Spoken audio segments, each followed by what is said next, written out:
Oh, it's been a few days since we said bye to the others in Nasha Town. Still no news about Rarer, though. Where could he have slunk off to? If only he was gone for good.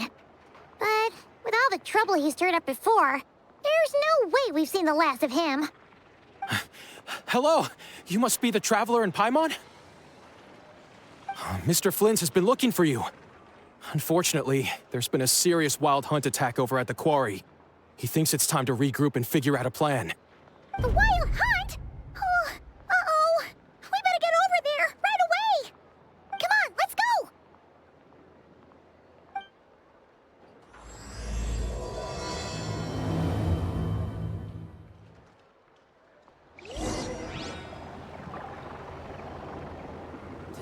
Vacation?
I can barely sense any Kuvaki at all. This whole area feels like a soulless husk. Looks like his appetite truly is insatiable. As if the power of that energy cannon wasn't enough. He's not seriously still getting stronger? What's his endgame here? Ah, everyone's here already. Hey, we made it! So, what's going on? We've all been on high alert since we split up a few days back, expecting Rarir to strike again. But it's like he just vanished into thin air. No one has seen him nor found any trace of his presence. That is, until this morning, when a ratnik found signs of wild hunt activity while out here on patrol. As you can see, the Crystonite itself is physically intact, but the Kuvaki it contained is all but completely diminished. And we're sure that Rarir did this. Who else? He's the only one who could pull off a stunt like this. Kuvaki loss has reached critical levels. Reikir of Solnari set to maximum threat level. Warning, unless de-escalation measures are taken soon, he will pose a threat beyond our ability to contain. The consequences could be catastrophic. Traveler, do you remember when we encountered Rarir just after regaining his body? There wasn't a shred of sanity left. Nothing but madness and rage. Yeah, didn't he shout out a bunch of names? Then he started raving about how nothing in this world mattered to him. Oh, Paimon gets chills just thinking about it. Oh, but the thought that he's still out there, lurking somewhere and not cry, waiting for his chance to strike? Oh, even chillier. Last time we fought, we were already at a disadvantage. If he has such overwhelming strength, why would he suddenly go into hiding? Yeah, if I were him and I wanted more Kuvaki, I'd just take it by force. No point staying in the shadows. Unless something went wrong. His whole resurrection thing didn't exactly go smoothly. The other thing is, how does someone who's completely lost their mind still have the wherewithal to cover their tracks so perfectly? Beats me. According to certain medical studies, insanity does not always entail a complete loss of rationality. It may be that he is simply living in a world of his own. That actually sounds about right. He was ranting away to himself the whole time, like he had zero interest in talking to us. There are many unanswered questions here. He could be right under our noses, and we'd still be in the dark. Besides his name and title, we know little about him. Certainly nothing about his past, or what he might be hoping to achieve. Exactly. And we wouldn't even know where to begin looking. Even Boss hadn't heard of the Rahir of Solnari before all this. I'd be willing to bet that even if we gathered together every scrap of intel in Nodcry, we still wouldn't find more than, like, 3 useful facts about him. So, if we do nothing, he'll just keep getting stronger. And if we want to investigate him, we have no idea where to look. Last time we had Marionette and her big robo-buddy to help us, and we still barely held our ground. If we had to face him alone... Oh, Paimon's head hurts just thinking about it. What are we supposed to do against a threat this big? Well, I do have a little hunch about his next move. Given that he attacked the quarry, I'd say it's likely he'll target other places rich in Kuvaki. Somewhere like the Eye of Krati, or the Pillar of Embla. One thing's for sure. If we just sit back and let him keep absorbing Kuvaki, we really won't stand a chance against him. A perfectly reasonable hypothesis. However, it is worth noting that these 2 locations are quite far apart. To investigate them both, we'll need to split up. I agree, we should split up. Right now, Rarir's goal seems to be gathering Kuvaki, not fighting us directly. Once we're done, let's regroup on Hisi Island.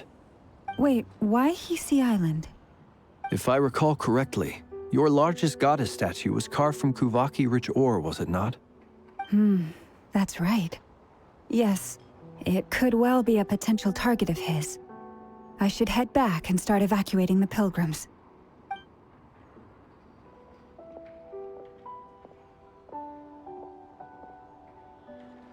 Splitting up's always gonna be risky. But I guess we don't have much choice, right? We're in a race against time here. And if we do run into Rear, what then? That's when you follow the 3rd rule of treasure hunting. Run like the wind. Didn't you say the 3rd rule was go with the flow? I don't know. Did I? Anyway, whatever. In this situation, go with the flow means go find backup. Agreed. If anyone finds so much as a trace of Rarir, do not pursue him. Get out of the area and alert the rest of us as soon as possible. We need to put safety first. All right, we'd better get moving. Come on, Anefa, let's go.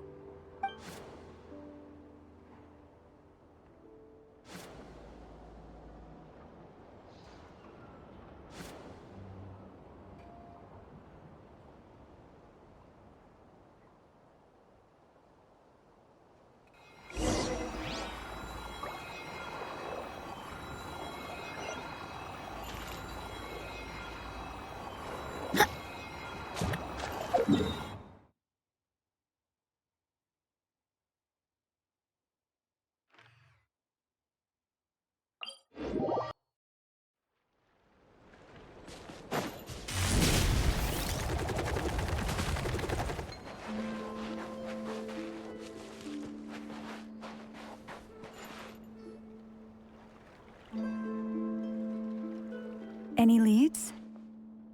Nope. Diddly squat. No clues to where he might be hiding. It's like he's a ghost. It feels like we're sitting on a powder keg that could go off at any second. Oh, I hate this feeling. I'd rather face him head on than be left hanging like this. So, you guys didn't find anything either? Not loving the word either. How about you, Flintz? I questioned a few Ratniki and eventually narrowed my investigation down to one suspicious individual. But by the time I got to his place, he was already gone. Almost as if he knew someone was on to him. Either that or he's just extremely cautious and doesn't stay in one place for long. He's been biding his time for a while now. The question is, where or what is his next target? No idea. Since regaining his body, he seems to have lost all interest in the fragment in my possession. If he did still want it, he's had plenty of chances to take it. All we can do now is hope that Aino and Anefa turn up some leads. Darn it, Rerir. If you've got the guts, come face me one-on-one! Wait, he's actually here? I didn't mean it, I swear! No, it's coming from Silver Moon Hall. The Lady Kutar might be in danger. Let's get over there, quick!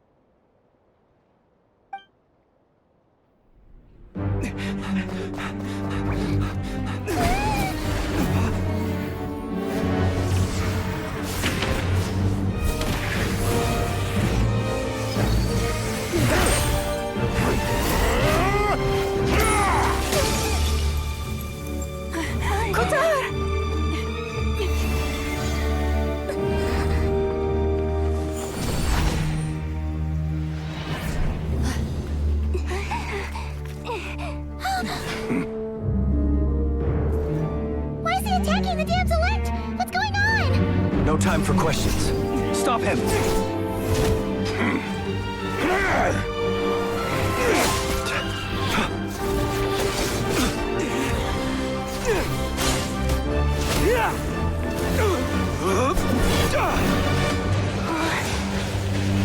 This is insane.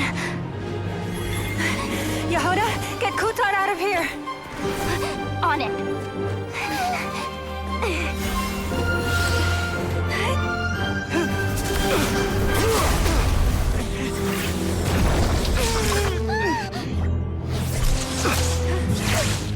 Look where your feeble light has gotten you. Now you shall plunge into darkness. Thalindus, soon I will find a way. Watch out!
He's a threat to this entire nation.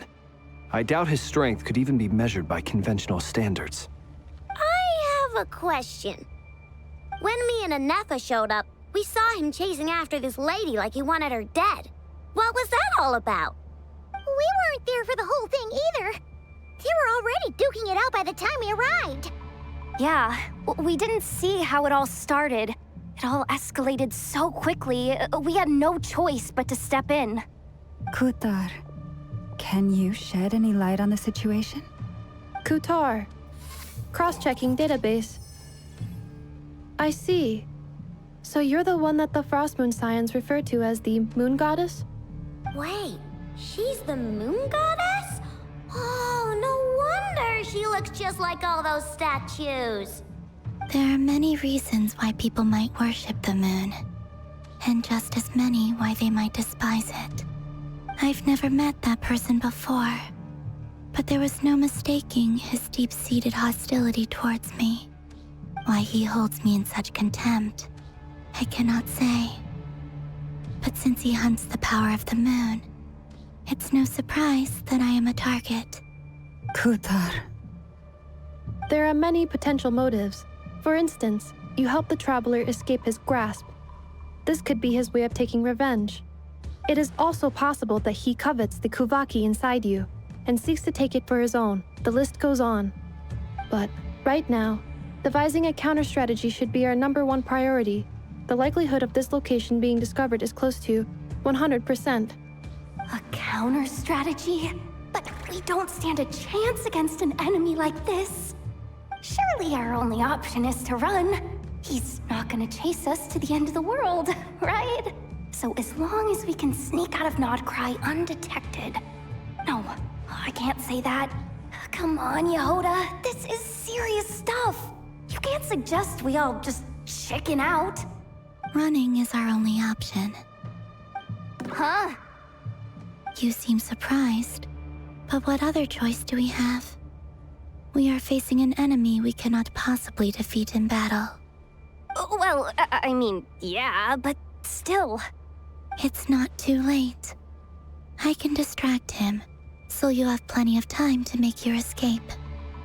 Wait, what? You're gonna act as bait? Doesn't that make sense? I'm the one he's after. There's no need for you to risk your necks on my behalf. A coyote doesn't stop for bypassers while it's howling at the moon. What is it, Loma? The Frost Moon Scions have already grown accustomed to life without their goddess. My presence here is no longer essential, and this is not my home, so you needn't ask me to stay. We can't just roll over and let him get away with this. That's not our style. Yeah, we can't just call it quits after everything we've been through together. Besides, she'd pretty much saved my life back there. If I just ditched her now, I'd never forgive myself. We can't overlook that you have saved our lives multiple times now. To talk of returning the favor would be a little crass for my liking. But suffice to say that we are friends, and friends look out for one another. Rira's true objective remains unclear. Even if we were to sacrifice Miss Kutar, there's no guarantee he would stop. But Kutar, I know why you left the Frost Moon Scions so long ago. It was because people started treating prayer as a form of trade. They would make self-centered wishes, force you to accept meaningless offerings in return, and then expect you to perform miracles for them, as if that were their entitlement. If it were me, I might have walked away too. But I believe that time can change everything, and that sometimes it takes losing something precious to appreciate its true worth. After much reflection, I've realized that this was never about whether the Frost Moon Scions need you. Any relationship based on need is purely transactional. What I truly hope is that you'll choose to stay, not out of obligation, but as part of our family. You were born here, and now you've returned. Who knows? Perhaps it was the moonlight that guided you home. thank you, Lauma. But my power is on the wane. I'm afraid I will be of little use to you now.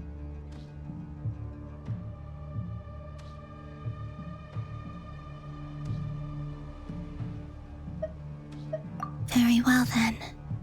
I'll do as you say. Both times you saved us, we were transported across great distances in an instant. Is that one of your powers as the Moon Goddess? It is, but I find it very draining. I barely managed to pull it off just now, and it will be some time before I'm strong enough to do so again. Rejected by the world, my power is dwindling. Like a lake cut off from its source, slowly shrinking away. Now, it has almost run dry. What do you mean, rejected by the world? The 3 moons belonged to the ancient bygone era in which they came into being. From the moment I was born, the world itself has been steadily sapping away at my strength. The 3 moons are not one and the same. As the goddess of the frost moon, I cannot wield the powers of the other 2. Yet moonlight has a way of blending together. Each can reflect the other's glow. So when our fingers touched, I was able to restore my strength by drawing Kuvaki from the eternal moon's marrow. But this method of recovery is painfully slow. If only we could find the... It's the Wild Hunt! Even faster than we expected. We'll have to finish this conversation later. See how those Wild Hunt creatures are running away from us. They're likely just a scouting party, which means Rerir won't be far behind. Then what are we waiting for? Let's get the heck out of here!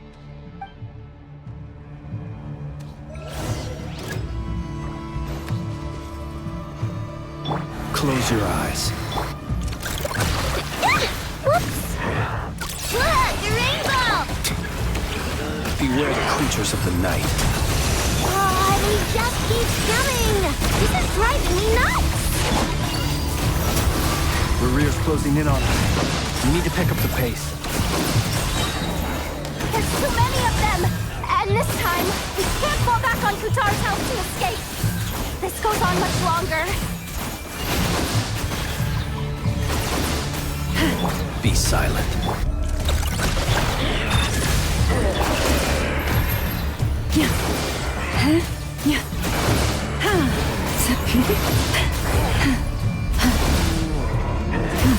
For the everlasting forest. The night cometh. Observe. Team down Waterbound! Go Claw! Preparing for dust up.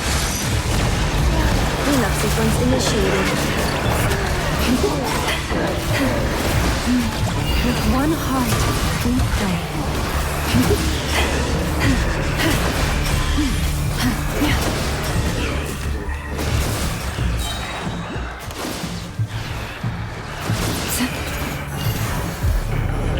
Forest, protect us. For the everlasting forest. Beware the creatures of the night. Look, the rainbow! Annihilation mode.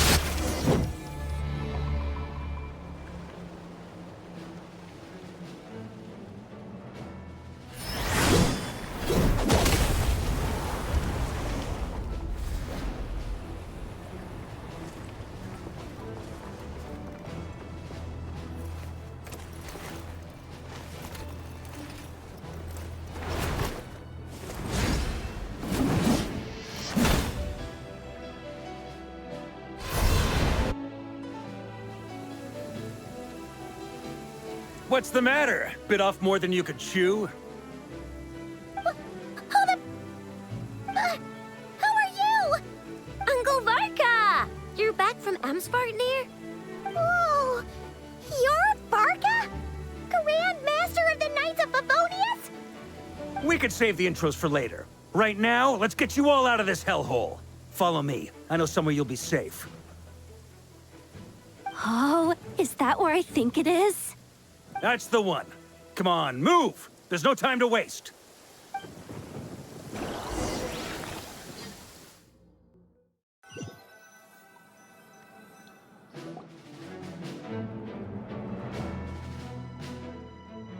Wow!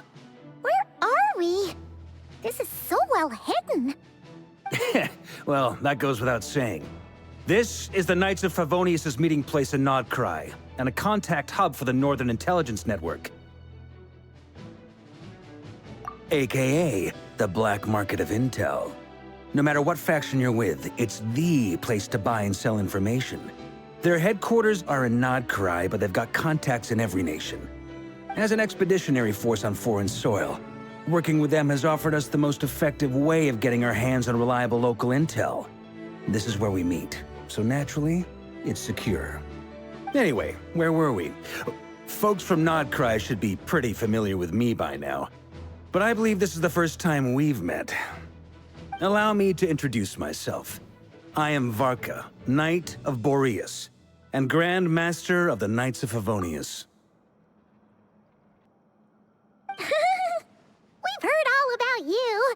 This meeting's been a long time coming.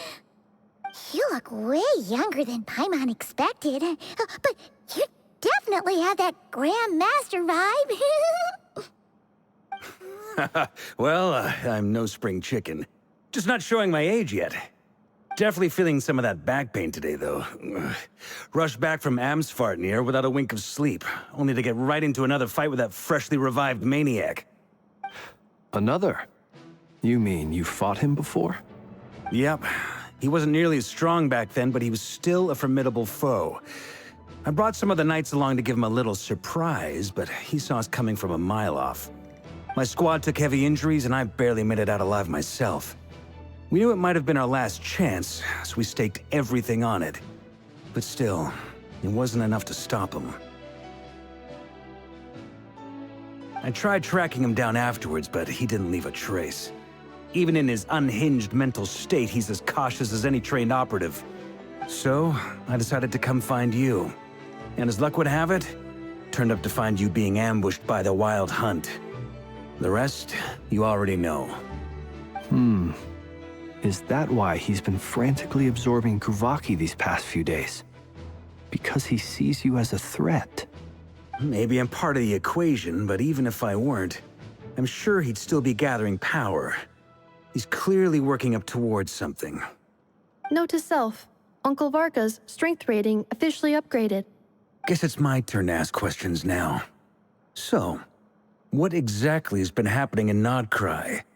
Why is the Wild Hunt returned in humanoid form? And why is it after you? That's a long story, but I'll try to make it quick.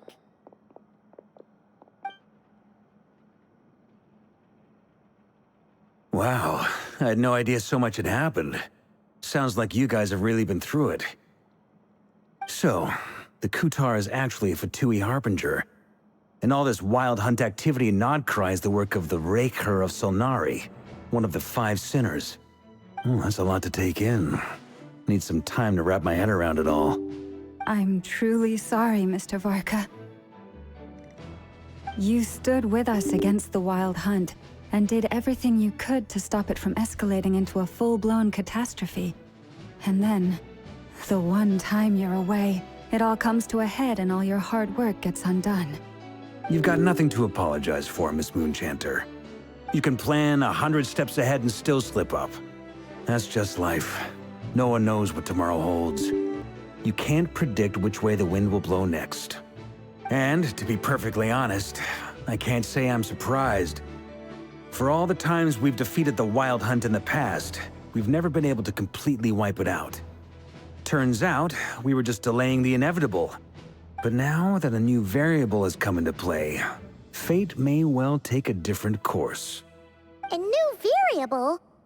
You mean us? Who else? And in a strange way, I think his resurgence might not be an entirely bad thing. The Wild Hunt is like an unrelenting force of nature, but Rerir is an individual with an agenda. He's gotta have a weak spot somewhere. That said, while I was explaining everything just now, some of the points that Mr. Flint's added caught my attention. You mean about our mystery ally? That's right. From what you've said, not only did they lead you straight to some key files, they also shielded Hisi Island from a lethal Kuvaki blast. I don't know who or what could pull something like that off. Heck, even Miss Columbina doesn't have a clue. I hadn't heard the story about those files. Would you mind repeating their titles for me? Wild Hunt Phenomena Log, a Nodcryan Ratnik's Field Journal, and Kuvaki Survey Log. Oh. No. Still doesn't ring a bell. Another dead end. Guess all we can do now is hope that our mystery ally keeps showing up when we most need them. Still, it's safest to assume they won't be intervening again. From here on out, we'll have to resolve this crisis by ourselves. Your intel also explains something else I've been wondering about. The reason I led my team to Amsfarnir was because we'd had reports about a possible source of the Wild Hunt showing up there. But once we looked into it, it turned out to be a red herring. I don't know who was behind it, but clearly, it served its purpose. I doubt it's by chance that he happened to make his comeback while my attention was diverted. And from everything you told me, it sounds like his scheming began well before his return. So maybe luring me away was all a part of his plan. But is it even possible that he orchestrated all of this by himself? The Moon Maiden and the Raker of Solnari. Nodcry of all places. The way everything is unfolding, it can't be a coincidence. So, what do we do now? Got any ideas? Right now, we've got at least 3 things to consider. Let's go through them one by one. First, we need to figure out how to take down Rerir. If we can't beat him in a straight-up fight, the rest won't even matter. To my knowledge, the bulk of Nodcry's fighting force is already gathered here. But even with everyone united, we're still no match for Rerir in his current state, let alone with his power still growing. What if there was a way to tap into a new power of our own? How so? Have you thought of something, Columbina? 3 moons once watched over this world. The Eternal Moon was the largest. The Frost Moon was the brightest. And the Iridescent Moon was the most mysterious. They say that back then, the 3 moon goddesses wielded immense power. Enough to shape the workings of the world itself. I now bear the Frost Moon's power, and the Eternal Moon's marrow resides within the Traveler. Hold on. Are you suggesting... The iridescent moon, the last piece in the puzzle. That's right. If we can find the Iridescent Moon's marrow, I will be able to regain my strength much more quickly. The 3 moons are said to stir the tides and illuminate all things. Perhaps they hold further secrets beyond our understanding. According to my analysis, the solution is feasible. However, it is subject to one major condition. How do we locate the Iridescent Moon's marrow? I know a way, but we will need to visit the Fatui's Experimental Design Bureau. The Experimental Design Bureau? Are you saying we need to involve Marionette? Yes. I must speak with Sandrone. It's a long way from here to the Experimental Design Bureau. There's a high chance you'll be spotted. You shouldn't go alone.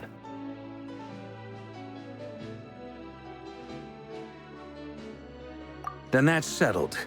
Next up, our second priority. Somehow, we need to figure out Rerir's end goal. As you saw for yourselves, when he was still in his Wild Hunt form, everything he did was for the sake of recovering his body and resurrecting himself. His first act since then, after laying low for a while, was to try and assassinate this young lady. People's obsessions often reveal their greatest vulnerabilities.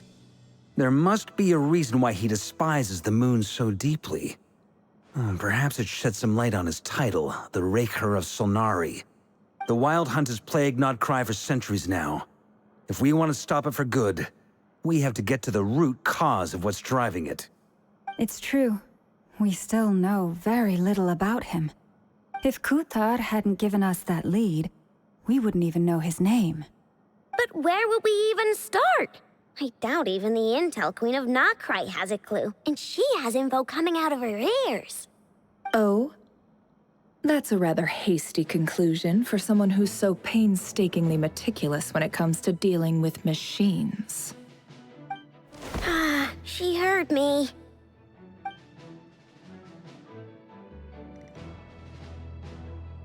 Boss! What are you doing here? I'm now asking myself the same question. I received a letter from a humble knight of Favonius, requesting a meeting to discuss a major business deal. But it looks like this humble knight had something else in mind. Details, details. Miss Neffer, the important thing is that you've arrived at the perfect time. Since his failed ambush, I've been racking my brains trying to come up with a plan to fight Rerir. Given the severity of the situation, I think it's fair to say that our only chance lies in uniting as one. And I'm talking all the factions in Notcry. We can't do this without the Curatorium, but I knew it'd be a tough job to win you over. So, I took the liberty of reaching out for a little chat. Wait a sec. How did you even hear about this place, Neffer? Didn't you say this is meant to be the Knights of Favonius' meeting spot? And a contact hub for the Northern Intelligence Network? And isn't it supposed to be super hidden? You really think he could have gotten settled in Nodcry without my help? Besides, I'm the one running this gig. Of course I know where the meeting place is.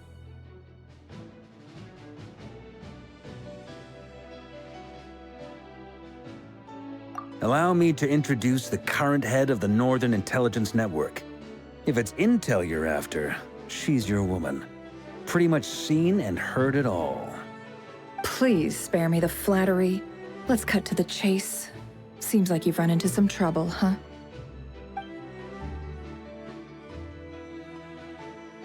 Well, this certainly qualifies as an unforeseen crisis. On behalf of the Curatorium of Secrets, I wish you all the best of luck. So you're just going to sit this one out? Why should I get involved? What could possibly be in it for me? What if we told you we can't do this without you?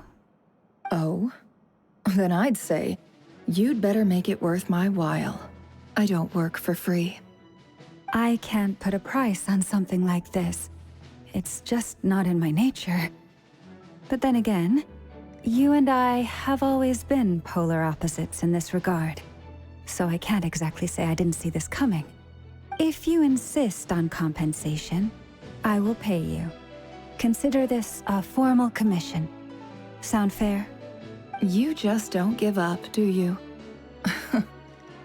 Too bad. I know you well enough to know you can't afford my prices. The riskier the job, the more it'll cost. And a Moonchanter's stipend isn't exactly generous. Unless you're planning to start passing the donation box around among the faithful. Boss, just a thought. If they come up short, maybe you can take the difference out of my next few paychecks. Things got really dangerous during the fight with Rerir. If this girl hadn't saved me, I'd be ley line fodder by now. I'd be gone for good, boss. If there's any way we can make this work, I'd really like to help her. Please, I'm begging you. This is why I'm always telling you never accept favors. They are the hardest debts to repay. You have to be careful who you get involved with, or you invite all kinds of misfortune.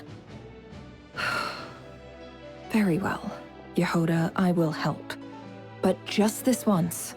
Don't count on this happening again. Flynn's, that fragment that Rerir was after, do you still have it on you? Of course. Let me borrow it. I need it to follow up on some leads. Wait, you actually have some leads?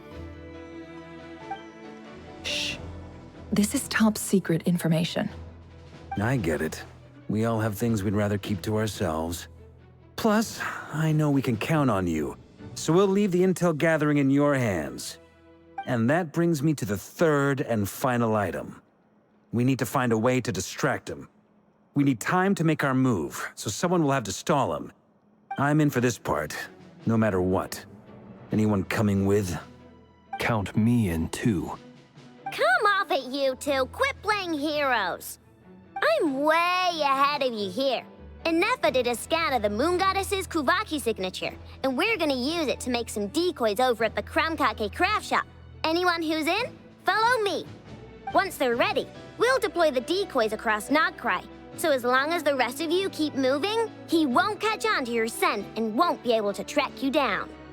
I like it. Genius idea. No biggie. All right then, we'll split into 3 teams. Once your team has finished their mission, Return here and wait for the others. Dismissed!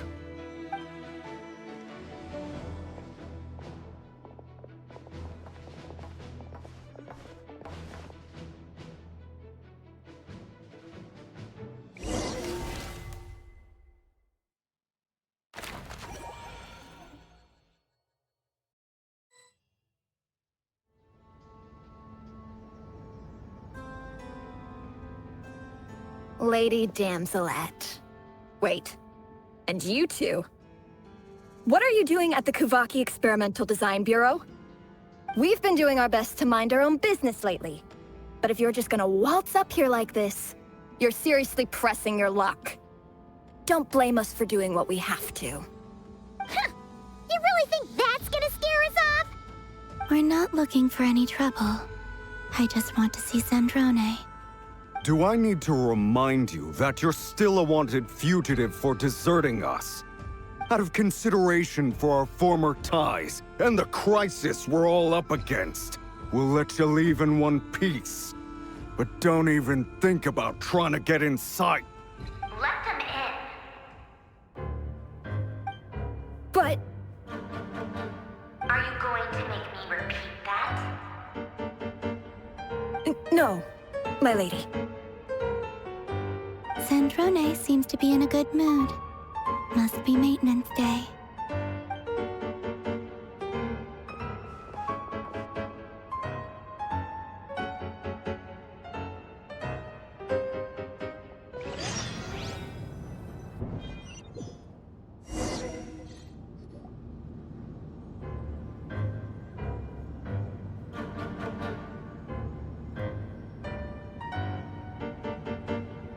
So tell me, to what do I owe the honor this time?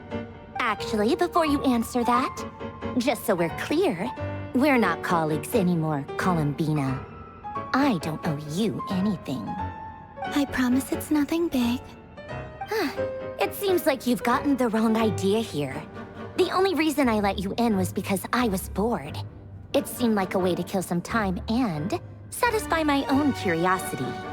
Whatever miscalculations I may or may not have made in the past, I haven't lost the plot enough to even consider sticking my neck out for your sakes. I'd like to speak with Arlecchino. What? Huh? You mean the knave? I'd like to speak with Arlecchino. Is she in Nodcry? No, she's not. Once the work on this facility was completed, she went back with the Rooster and Regrator. The only ones in Nodcry are me and... What is it you need to speak to her about anyway? Rerir is hunting me. If I'm going to face him, I must first retrieve the lost moon.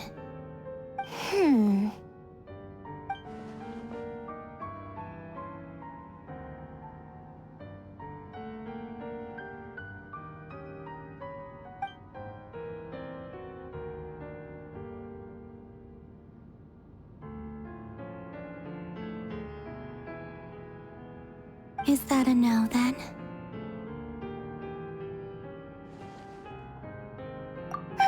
As if I need reminding.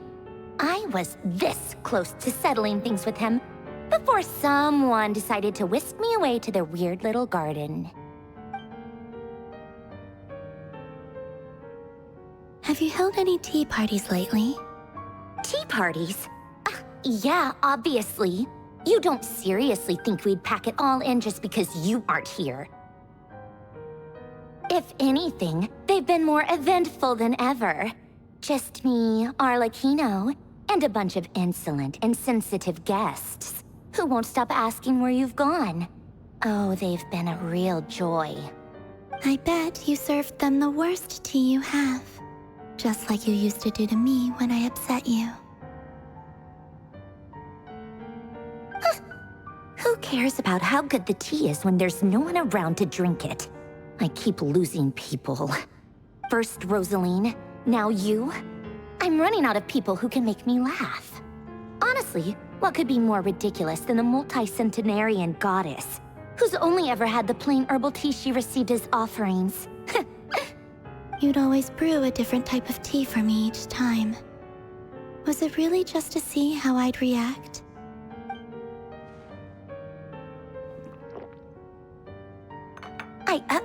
Well, duh. Why else? Watching you squirm was practically my only form of entertainment.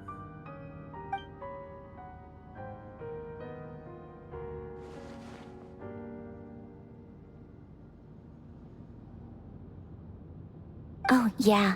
And Capitano sometimes used to bring Tartaglia around, too. But I guess we won't be seeing him again. Well, I guess we are overdue for a get-together. Polonia! Have Fevronia pass a message to Arlecchino for me. It's time for tea. Will suffice. Pass along a message for me, too, if you would. My body cannot contain the marrow of 2 moons, so I'll be leaving one of them in her care. Excuse me? Who said you were on the guest list? If my tea meant that much to you, maybe quitting the Fatui wasn't your brightest move. Back when you were under the Tsaritsa's protection, no one would have dared come at you so openly. But that protection didn't come for free. In fact, I paid dearly for it. At the end of the day, it was just another transaction. I just got tired, that's all. I never wanted any part in their grand ambitions, and I've had enough of being treated like a bottomless supply of power. It brings back memories from the old days, when I was still worshipped as the moon goddess. Centuries on, it may be a different group of people, but I see the same greed in their eyes. I figured you'd leave eventually. You didn't have as much of a reason to stay as I do. The Tsaritsa gave you shelter and protection, but that was it. Nothing more, nothing less. Meanwhile, the Fatui demanded everything from you in return, until it was more than you could bear. I get why you left. And frankly, I have no interest in dragging you back just because the higher-ups told me to. But if you keep hanging around with this riffraff, the next time we cross paths, we might be enemies for real.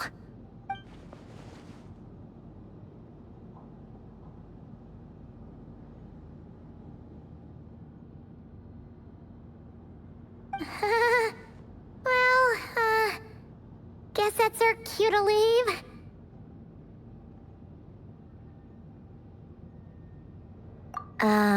That might be your plan. But it sounds like someone else wants you to stay a little longer. Huh? What do you mean? Listen.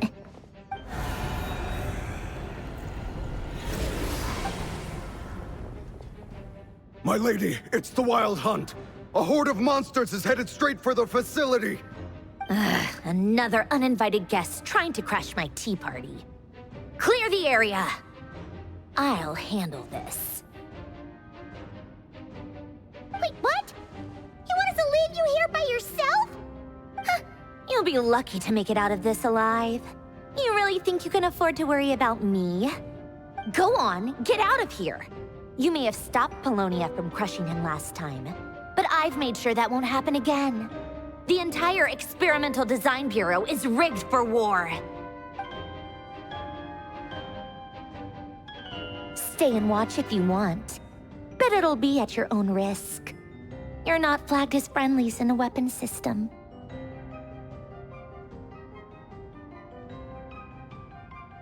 Don't tell me what to do! Look, if you're leaving, make it quick. Or you'll just get in my way. There's a secret passage on the 2nd floor. It'll take you right to the plains out back. Stare all you want, Columbina. You're not getting another invitation to my tea party. I know. But thank you anyway, Sandrone. This is exactly why you shouldn't hang around with those people. All their melodrama and sentimental nonsense is rubbing off on you.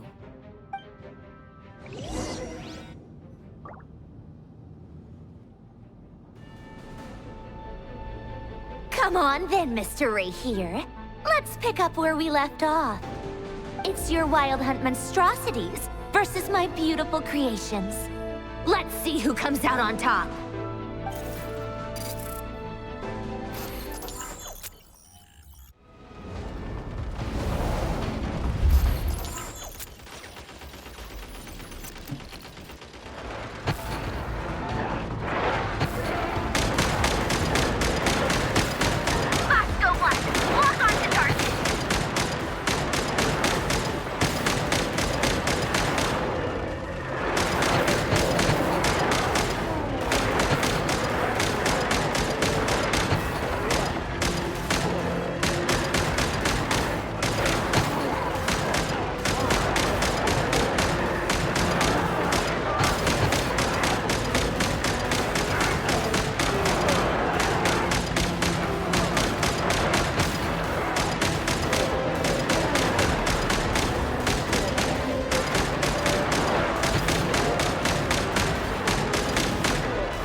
Paulownia, get him!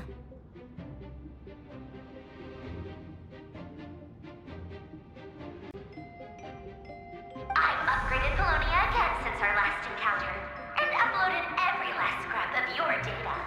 So let's finish this, once and for...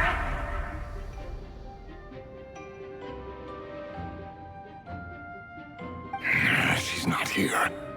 Where did she go? Hey! Over here, you big... Cursed moon.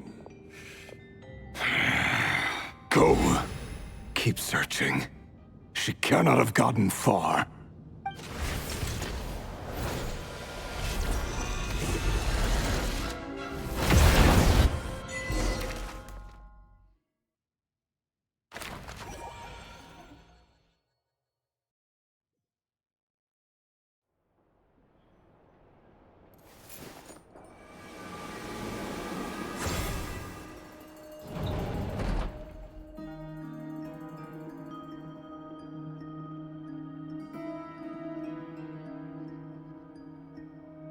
So this is your method for investigating Rarir's past?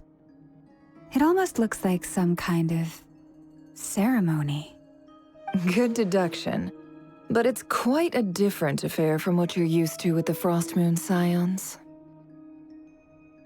Whoa! First time I've ever been in here. Boss always said it was off limits, so I pictured some kind of creepy dungeon. But it's actually kinda nice. Oh, I guess this must be Sumero decor? That's where Boss is from. And that nice shopkeeper who sold me my treasure compass. I'm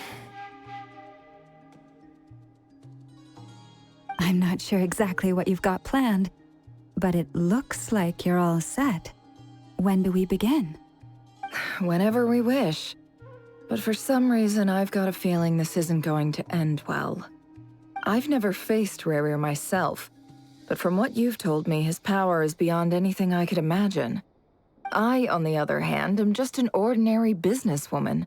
Our paths should never have crossed, yet here I am, forced to make an enemy of him. If you ask me, you're about as far from ordinary as it gets. So what are you saying? You're getting cold feet? Once I take a job, there's no backing out. Still, I have to ask myself if the power I'm relying on will even work on an opponent of this caliber. And also how to make sure I come out of this alive if things spiral out of control. Death is the one thing we can take for granted. It is the great equalizer, however fortunate or unfortunate we may otherwise be. So it's important to consider how to spend what lifespan we have left. Come on, boss. Lighten up. Quit talking about death. It's bad luck. For once, I agree with you. When you're up against a foe like Rarir, there's no such thing as being too prepared. Is there anything I can do to help? That won't be necessary. I've already made up my mind. Time to cash in a precious favor I've been saving for a rainy day. Yehoda, I need you to find someone for me. The sooner the better. Find who? That shady merchant who sold you an overpriced treasure compass the other day. Come on, boss. You're pulling my leg again. In what way is she shady? She showed up when I was completely lost and sold me a neat little gadget that was exactly what I needed. Trust me, she's a good person. Anyway, I know who you're talking about. Don't go anywhere. I'll be right back.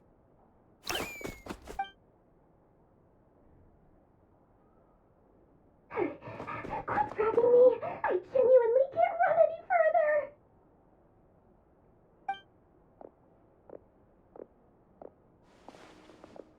Hey, aren't you? What is it? What's the big rush? You dragged me out of a dream where I was literally swimming in Mora. I'm charging double my usual attendance fee. See, look how easygoing she is. After that rude awakening, she could have completely snapped at us. But instead, she kept it together and just asked for an extra fee. Dori Sangama Bay? I never would have pictured you two doing business together. If you want to make it big in Notcry, it's all about connections. Lady Nefer just so happens to have a lot of intel that interests me. And she also did me a big favor in the past. It was back when I first arrived in Notcry. My trusty assistant, the genie in my lamp, had an adverse reaction to the Kuvaki and fainted. And wouldn't you know it, that's when I suddenly find myself in a life-or-death situation. Good thing my compatriot was there to swoop in and save the day. I've been giving her a 30% discount off all of my goods ever since. Now, so that no one here feels left out, I'm willing to extend a 20% discount to fellow friends of Boss Nefer. Plus, any other friends you send my way will enjoy 10% off. What can I say? The great Lord Sangama Bay is nothing if not generous. So, let me guess. You've run into some trouble? I've got everything you could possibly need. And the more you buy, the more you'll save. You guessed correctly. What have you got in the way of survival gear? The one type of gear I've never been short on. What are you looking for? A jetpack fresh from the Academia's labs? An ancient suit of armor dredged up from the bottom of the sea? At the very least, I need to know what kind of opponent you're dealing with here. If even you're worried about staying alive, it must be pretty serious. What if I told you it's someone with the power to bring a nation to its knees? Is that so? Then we really are talking top-shelf treasures. I don't have anything like that in stock right now. I'll have to ask my supplier. Your supplier? A powerful woman, make no mistake. I can't reveal her identity, but luckily for you, I hear she's planning to visit Notcry in the near future. If you're willing to wait, I can ask her when she's here. Can't say exactly how long that'll be, though. Then, let me put it another way. What would you do if you encountered an enemy like that? Roll over and serve yourself up on a silver platter? Of course not. I have a handy little trinket from one of my generous suppliers, which... Hold on. What exactly are you getting at? No, this is for my personal use only! Let's just say I'm borrowing it, all right? Just for insurance purposes. You'll get it back later. Favors are the worst kind of debt to owe, and now you've got a chance to repay one. A win-win situation, don't you think? Fine. You can borrow it for 5 days. No, make that 3. And for every extra hour after that, I'm charging you 1,000,000 mora. Deal?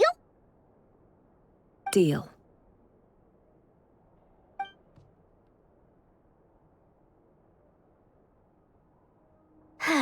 What a way to start the day. Now, was there anything else you wanted? Or can I go back to bed now?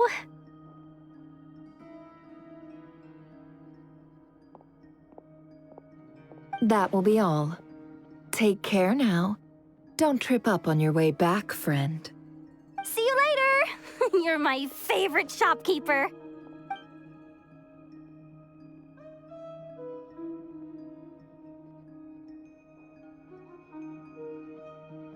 Excellent. Everything is well and truly ready. The ceremony can now begin. After initiating the ceremony, your minds will follow me wherever I go. You will see many strange things in your mind's eye. So remember, don't be frightened, and don't make a sound. Now then, let us peer into the Raker of Solnari's past.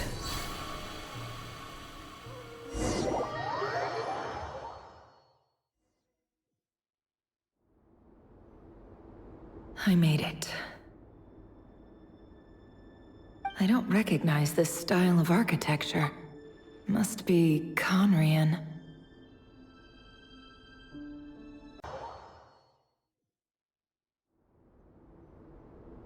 I made it.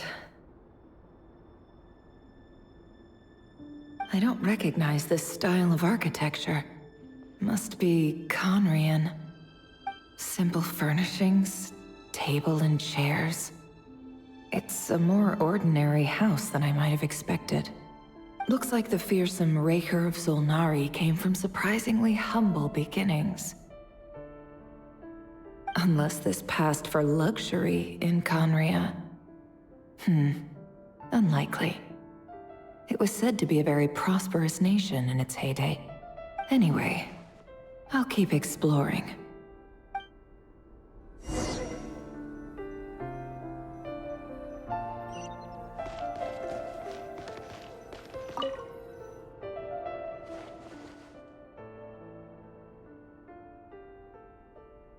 Hi, Rivier.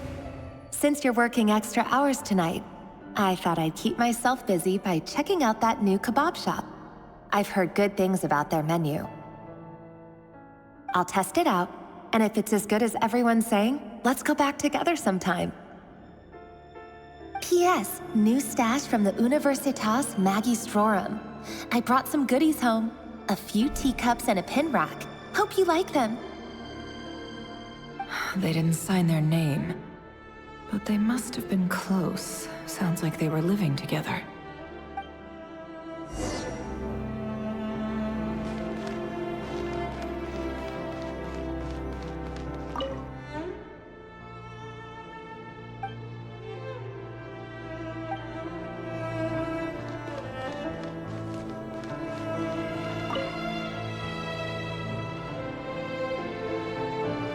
I went over to Joseph's for drinks today.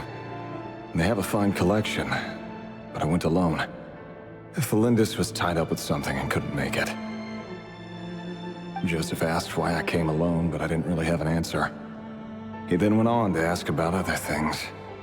If you ask me, someone who asks that many personal questions is too nosy for their own good. But if he invites me again, chances are I'd still go.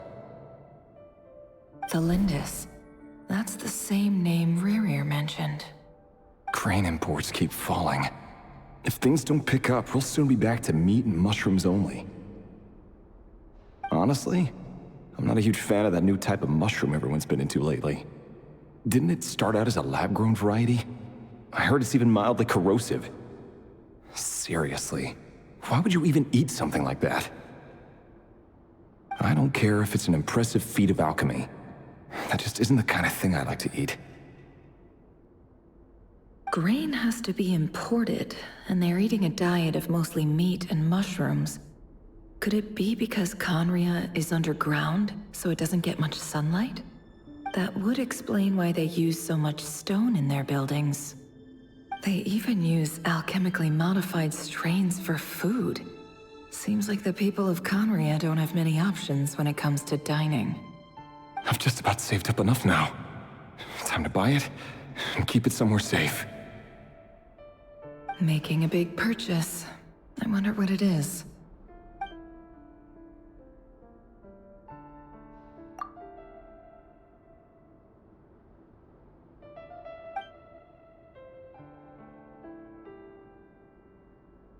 He really is a professional. No wonder he's so good at covering his tracks. Despite what he's become, it seems like he's retained certain habits, at least in this regard.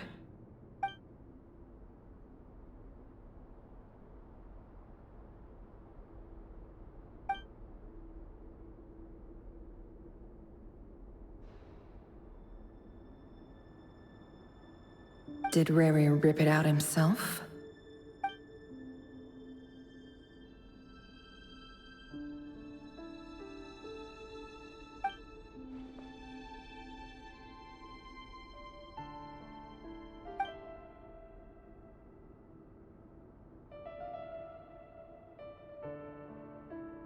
Before I met you, I was convinced that my heart was nothing more than a stagnant pool. The burial place of a fallen moon. A withered, windless grove where the waters rested forever unrippled. It was you who helped me see that my heart hadn't entirely withered away, that it could still beat to the rhythm of love. This is just trivial sentimentality from the looks of it. Why would he go to the trouble of hiding that? The burial place of a fallen moon.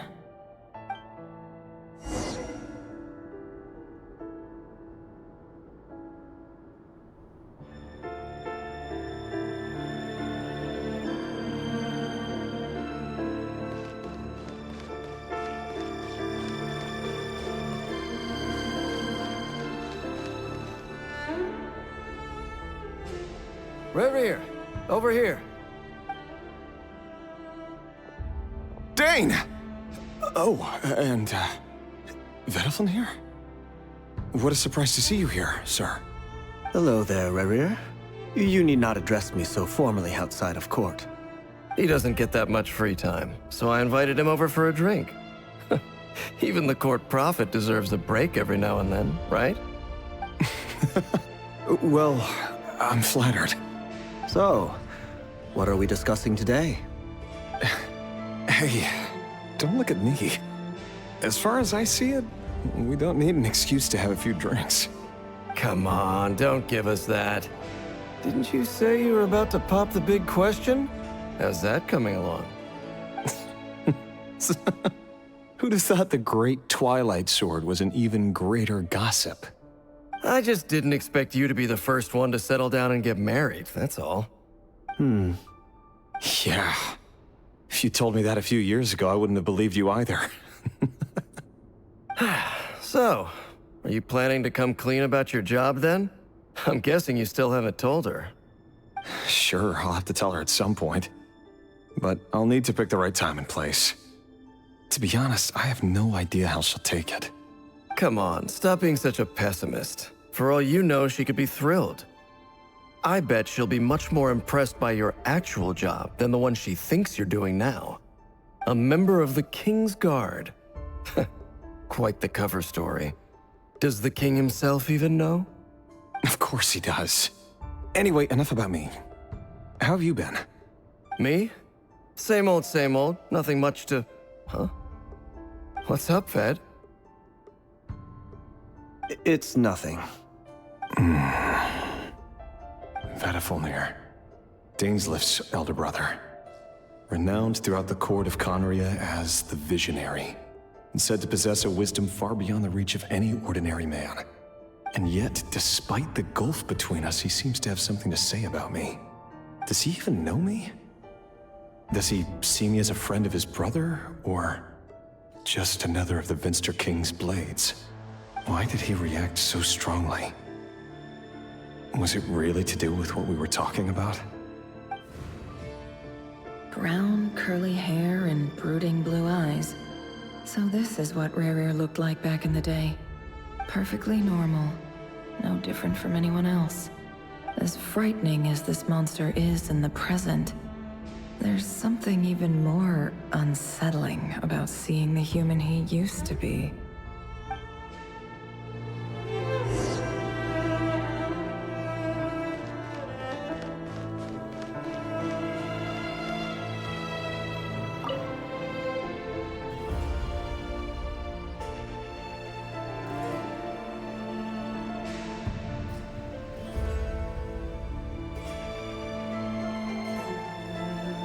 Felindis? You're back early? Our equipment's being serviced today, so I got off earlier than usual. How's your day been? Aw, why the long face? Is something the matter? Has your boss been giving you a hard time again? Went for a drink with Dane and the others after work. Isn't that a good thing?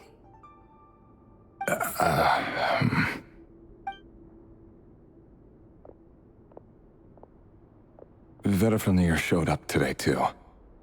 You know, Dainsleif's older brother. Ah, Mr. Vediflin. Yes, I've heard of him. They say that everything he says ends up coming true. He overheard Dainsleif mention that I'd recently proposed, and seemed to have an issue with it. But when I asked what it was, he kept it to himself. So, you're worried? You can be such a child sometimes, Revier. We're nobodies. Why would the Visionary be concerned about us? I'm sure someone in his position has much bigger fish to fry. Maybe you're right. You worry too much, Revier. We've been together for ages now, and everything's been going so well, has it not? You've even proposed to me. So, you do remember. Tell me then. What's your answer? Like I said, I need some time to decide. You can't just rush into things like this. We may be nobodies in the grand scheme of things, but if we want things to work out, we've still got to plan ahead. All right. Take your time. Just don't keep me waiting forever. Nobodies. Sounds about right. In the eyes of people like Battlefield and Dainsleif, what do we matter? Can someone whose gaze is so fixed on a far-flung future even see the present clearly? Besides, the dynasty's fate rests with the king and his inner circle. Whatever I do, it won't make much difference. Meanwhile, every idea they come up with and every decision they make, it affects everything. These days, the king is lost in his research, and the purge of the Crimson Moon bloodline grows ever more intense. The opposition tried to speak out, but nothing came of it. And I'm under no illusions as to why. Because we eliminated them and got rid of their bodies. A man can have 1,000 reasons to carry a sword, but there are few good excuses to use it. Yet the king has never even considered a gentler approach, and he never will. What becomes of someone who kills on another's behalf? Can he ever find true peace?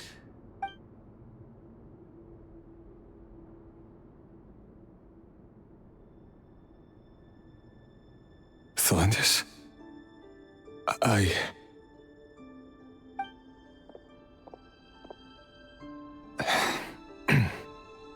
It's nothing. You were right. Fate has never smiled upon nobodies like us. But by the same token, it's unlikely to bear a grudge against us either. There's no reason we can't keep living happily together, cherishing the simple joys of each day as they come. See? You just need to stay positive, Revier. I can feel your warmth, your breath. You're right there, right by my side. Just seeing you makes me happy in a way I can't explain. And that's something that no one could ever take away from me. So smile, my love. Let go of that frown. You're right, Thelindis. I've just been overthinking things. That's better. Getting caught up about things like this will only ruin our evening. Speaking of which, all set for the ball tonight? I need to go get ready. You go ahead. I just have a few things to take care of, then I'll come join you. Even busier than the big shots, huh? Fine, I'll go get started. But don't be late. If you keep me waiting too long, I won't be a happy bunny. Relax. I'll be there. Seriously, though, you drive a hard bargain. You're really gonna leave my proposal hanging and still expect me to take you to the ball? Well, that goes without saying. I already told everyone I'd be coming with a dance partner. Besides, they're two completely different things. Let's take it one thing at a time, all right? All right. White outfit it is.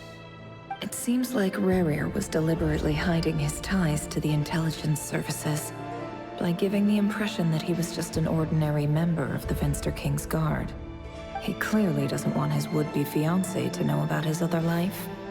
Then again, that's hardly surprising. People in the intelligence trade rarely do. Who'd have thought we were in the same line of work? Let's dig a little deeper.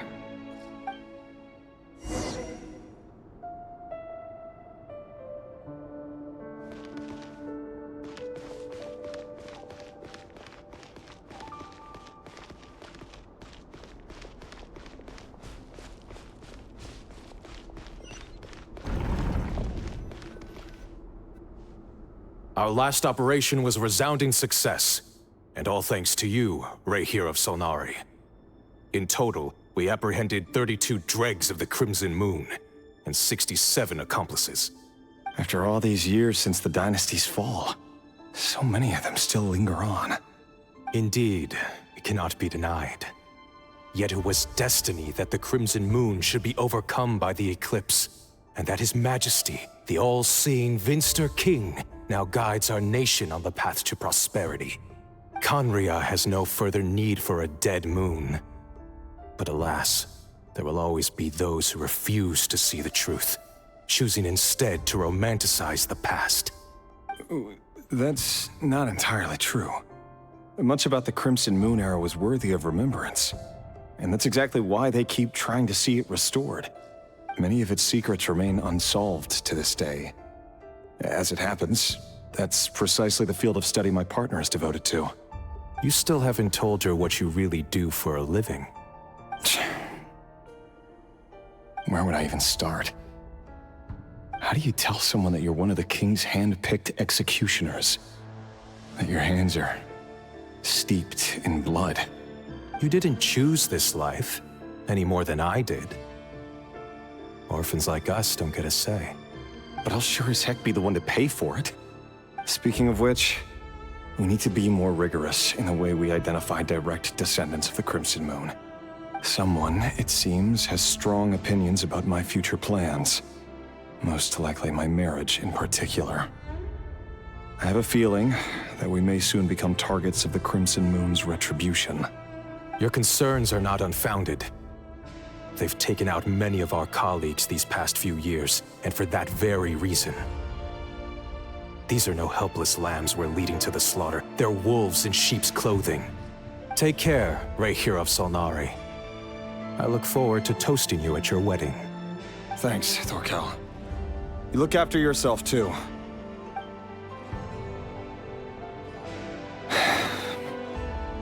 Thelindis, I never wanted to keep this from you. You're the last person I would ever want to lie to.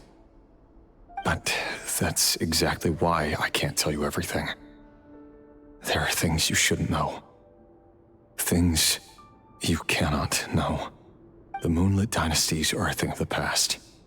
Yet even now, with the sun shining high in the sky, there are those who would call forth a dead moon's ghost.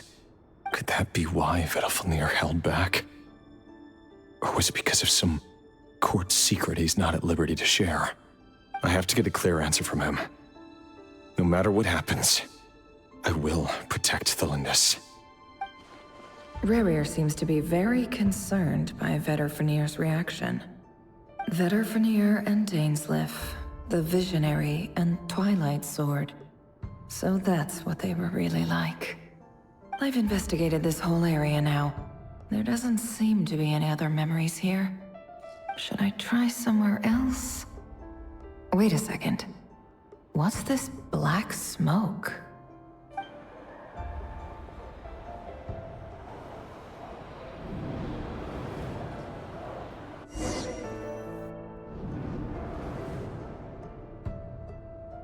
So, he's late after all. Just you wait, Rayhir. You're in for it. Big time. Are you waiting for someone, ma'am? Could I tempt you into buying some flowers? Oh, sure. Pick me out a pretty bunch if you would. Thank you. But I'm afraid none of them are as pretty as you. For someone so young, you sure have a way with words, don't you? I'm only telling the truth. Look me in the eyes. You'll see I'm not lying. May we have a word in private? Who are you? And what do you want? It doesn't matter who I am. Too many of our kind have fallen lately, so I decided to take the risk of reaching out. Not long ago, the Rayhir of Solnari led an assault on one of our strongholds. We suffered many casualties, and many who came to our aid lost their lives as well. Sorry, I don't know why you're telling me this. And I don't want to get involved. Wait, hear me out. This time we finally got a clear look at his face and learned his true identity. His name is Rayhir, and he claims to be one of the King's guards. What did you say? A cruel irony, isn't it? The man you're set to marry leads a double life as a brutal executioner. But surely, you must have caught a whiff of the blood on his hands. Why are you telling me all of this now? Simple. It's because... How strange. Rerir was nowhere to be seen in that memory. It clearly belonged to the Lindis. Rerir couldn't possibly know what happened if he wasn't even there. Why would her memories appear in his fragment? The ceremony won't last much longer. I think it's time to call it a day.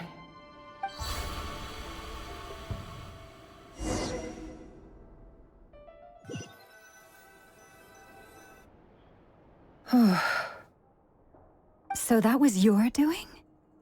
Did you just pull us inside Rerir's fragment to spy directly on his memories? Any more questions, and I'll have to start charging. I had no idea you could do that, boss! Seriously, that was amazing! We're not worthy. We're not worthy!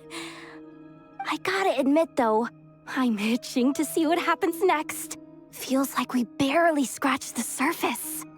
I'm just as curious as you are, but the ceremony only allows for limited time inside. That's all we can see for now. Luckily, we managed to learn quite a lot. So far, so good. I just hope the others are doing okay too. Especially the group with the Traveler. Their mission is a risky one. Let's hope it's all going smoothly. If you're worried about them, go see how they're doing. If I know Boss, she's gonna need some time to write up all the details and make sure it's all coherent. I'll stay behind to lend a hand, but feel free to head back and meet up with the others.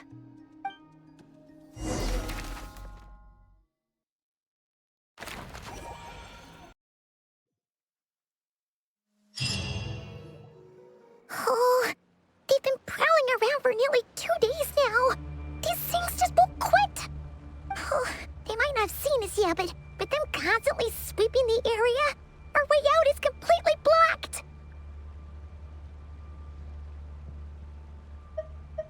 Oh, that's never gonna work. One little slip up and it's game over. If they spot us, they'll run straight back to Rerir. And once he knows we're here, it won't be long before he's breathing down our necks again. Oh, guess you're right.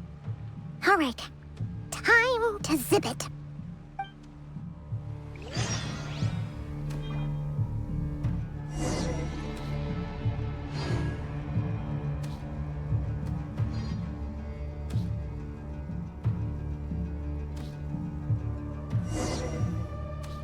Oh, they've been prowling around for nearly 2... Oh, they might not have seen us yet, but oh, that's never... If they spot us, they'll run straight... Oh.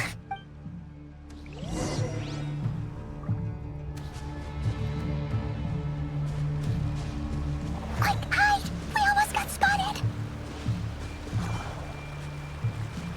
Phew, that was a close call.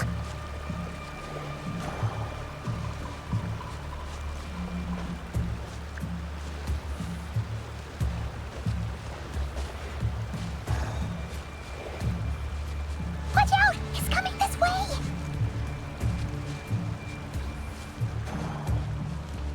Keep going. We're nearly there. This is the final hurdle.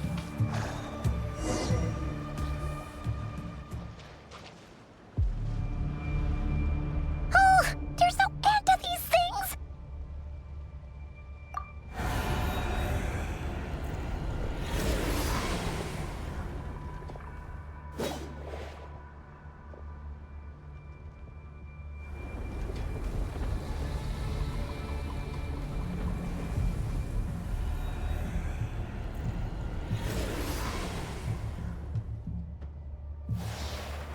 Fire. Fire? Wait, what's that smell? Oh no, there's a fire!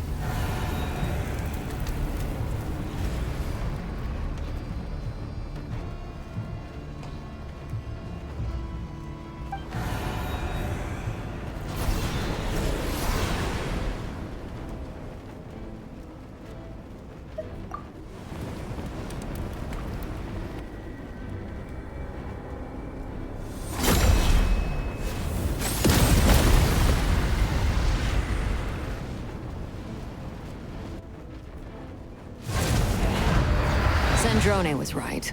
You look weak, Columbina. The old you would never have let such lowly creatures bar your way. Word has it that you did something for the Tsaritsa, and that's why you've lost most of your power. Freedom comes at a heavy price, doesn't it? It's Arlecchino! You came! Hello again, Columbina. And greetings, guests of the House of the Hearth. It's been a while, Arlecchino.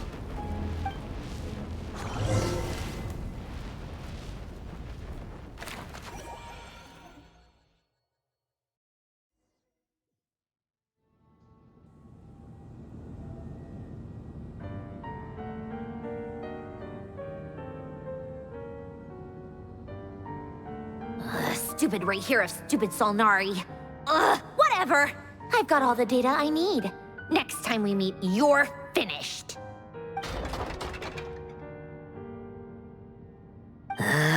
He sure doesn't pull his punches. Excuse me, do you need a hand? You can do me a favor by staying out of my way. Can't you see I'm busy? Wait a minute. I recognize that voice. Hello, Miss Santarone. Father sent us over to help. Huh. How considerate of her. Hey, Fremine, get over here and help me fix this. Lenny, you do your thing. Just keep your sister away from my machines. Nearly every machine that Catgirl touches ends up going haywire.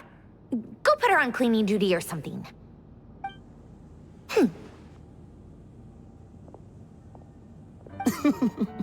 Then let's start downstairs.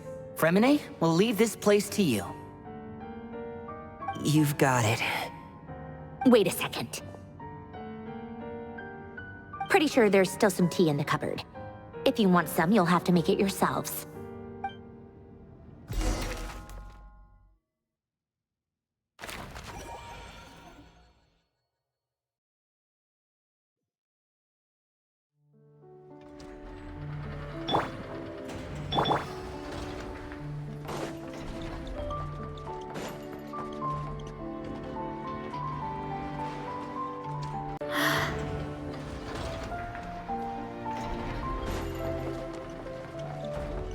Running late again.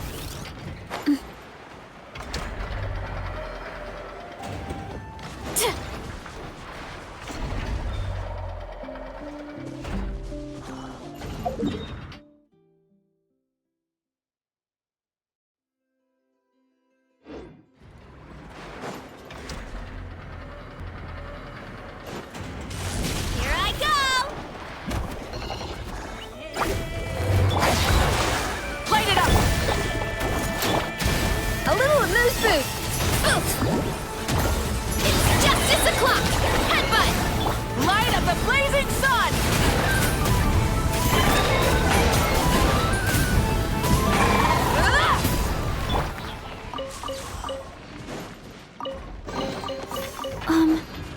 Are these edible? Time to roll! Kapow! Whoop!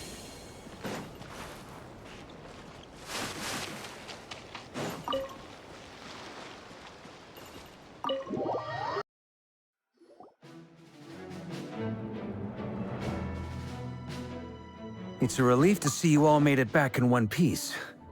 Huh? Feels like there's quite a few people missing. Where's Flint's and the others?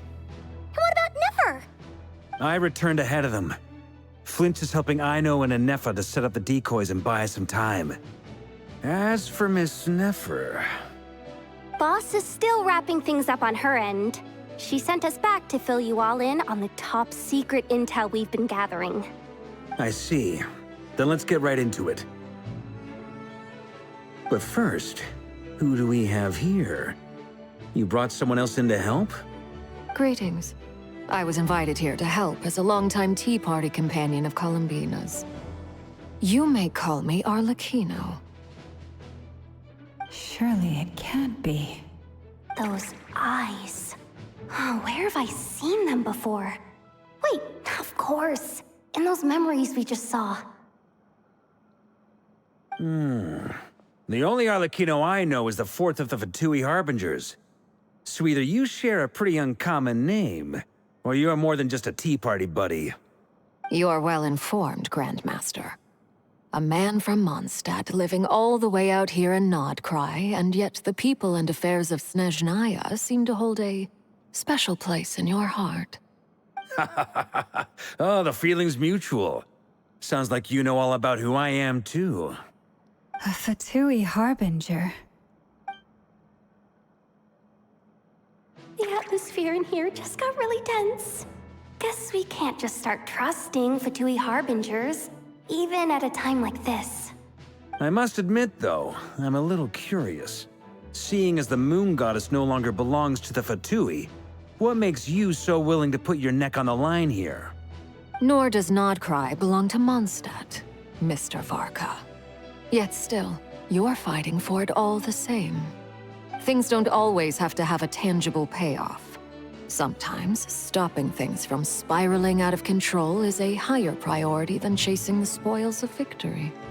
Of course, I can't say there's nothing in it for me at all. But that's between Columbina and myself. Forgive me. I don't mean to doubt you. It's just that the Fatui really have been the source of many of our troubles. We have our own way of doing things here in Nodcry. But ever since they arrived, the Fatui have treated us with nothing but hostility.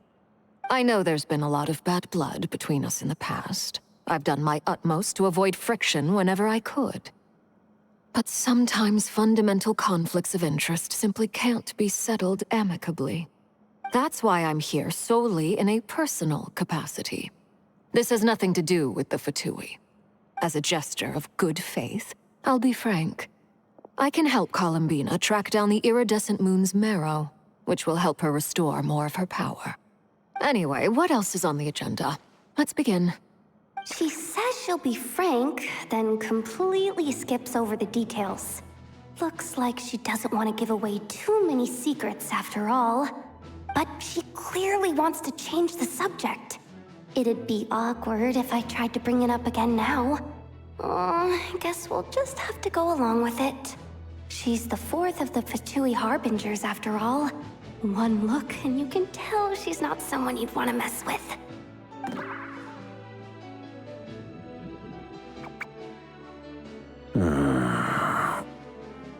Well, since Miss Arlecchino sounds confident in her ability to handle that, we'll proceed to the next topic.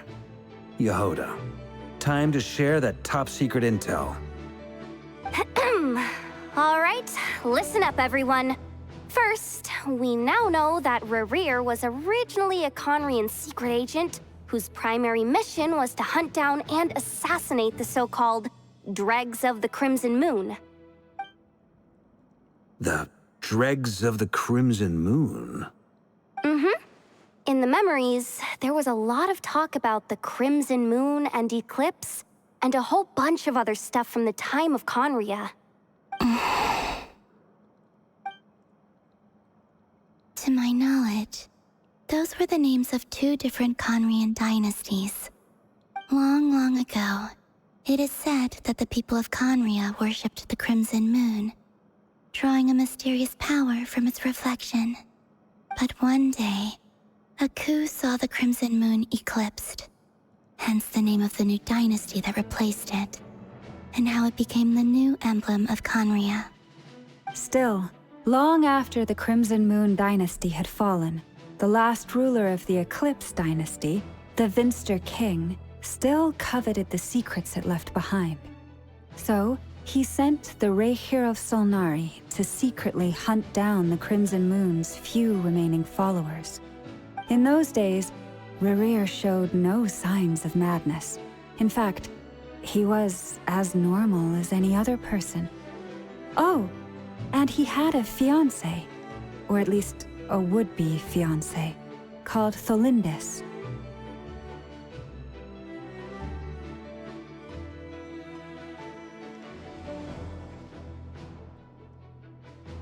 What's the matter?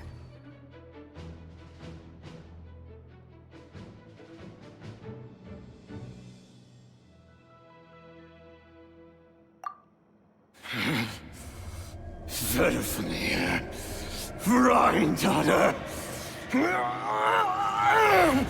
Flinders.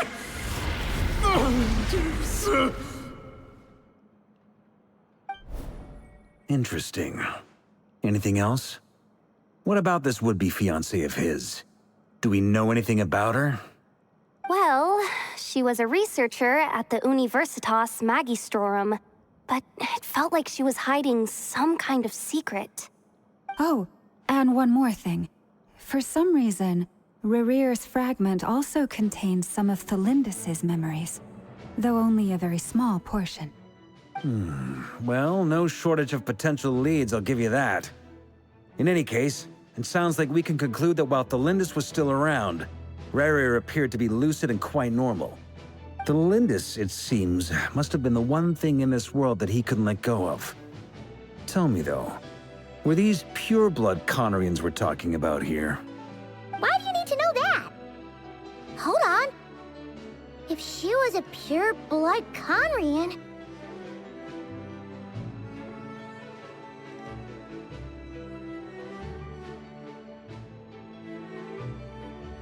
Oh yeah! Just like how it was with the captain! If we could somehow find her, do you think there's any chance Rerir might regain some of his sanity? It's possible, but it would take a miracle. We can't pin all our hopes on that. That merchant who Nefer knows, Dori Sangama Bay. Maybe we could hire her to look into it. All right, then. Let's keep working in our separate teams. Traveler, Paimon, Kutar, and Miss Arlecchino will go look for the iridescent moon's marrow. As for the others... On the way over here, I noticed that the Wild Hunt monsters had grown even more frenzied in their search for Kutar. At this rate, the people living here will be in grave danger too. So I'm thinking of gathering together some of our followers to go wipe them out. I'll head back to the curatorium and meet up with the boss. Feels good knowing we've all got something to be getting on with. Given that the Wild Hunt has been a lot more active lately, the Lightkeepers have likely begun their own operations too. If that is the case, someone will need to pass the news on to Flint's. I'll hold the fort for now, then discuss our next move with Flint's, Aino, and Anefa when they get back. All right then. Well, the clock's ticking. If that's everything, we'll be on our way. We'd better get moving too.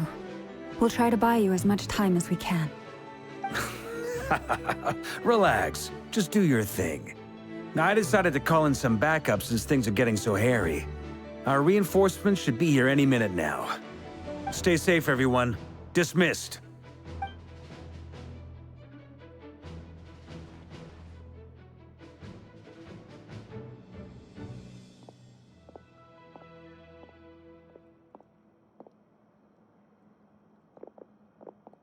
We're back. Did we get here a little early? Or a little late? A tad late. The others have already set off. To summarize, our resident moon goddess has found us a new ally, and Boss Nefer has uncovered some promising info. Everything going smoothly on your end? Not great. I don't know how long we can stall them for. The decoys are getting taken out way faster than we imagined. I'm gonna make some more later, but I need a timeout first. I'm so tired right now. Oh, right! Inefa, could you fill in Uncle Varka on what we just discussed with Flint's? Sure. Uncle Varka, you previously told us about how when you went to investigate a source of the Wild Hunt in Amsvartnir, you discovered that it was just a diversion. But according to Flint's intel, several outbreaks of the Wild Hunt had already occurred in Nodcry in the period leading up to that. That was before Rerir had regained his body, when he was far from regaining his full strength. In other words, in theory at least, he still lacked the means to act in two places at once. Flint's, with everything that's been happening, the Lightkeepers across Nodcry are rallying to fight back against the Wild Hunt. They're gonna need your help. I know, I'm sure you're capable of coming up with something far more effective than decoys. But for now, you should stay here and get some rest. And Effa and I will head back over to Amsfartnir to see if there's anything I missed. I told you Uncle Varka would say that, didn't I? A deal's a deal. Not a word about my snack intake for the next week. Database updated. Reliability of Aino's predictions increased. What does that mean?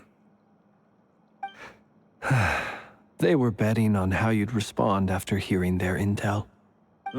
It's the obvious choice, isn't it? That's hardly worth betting on.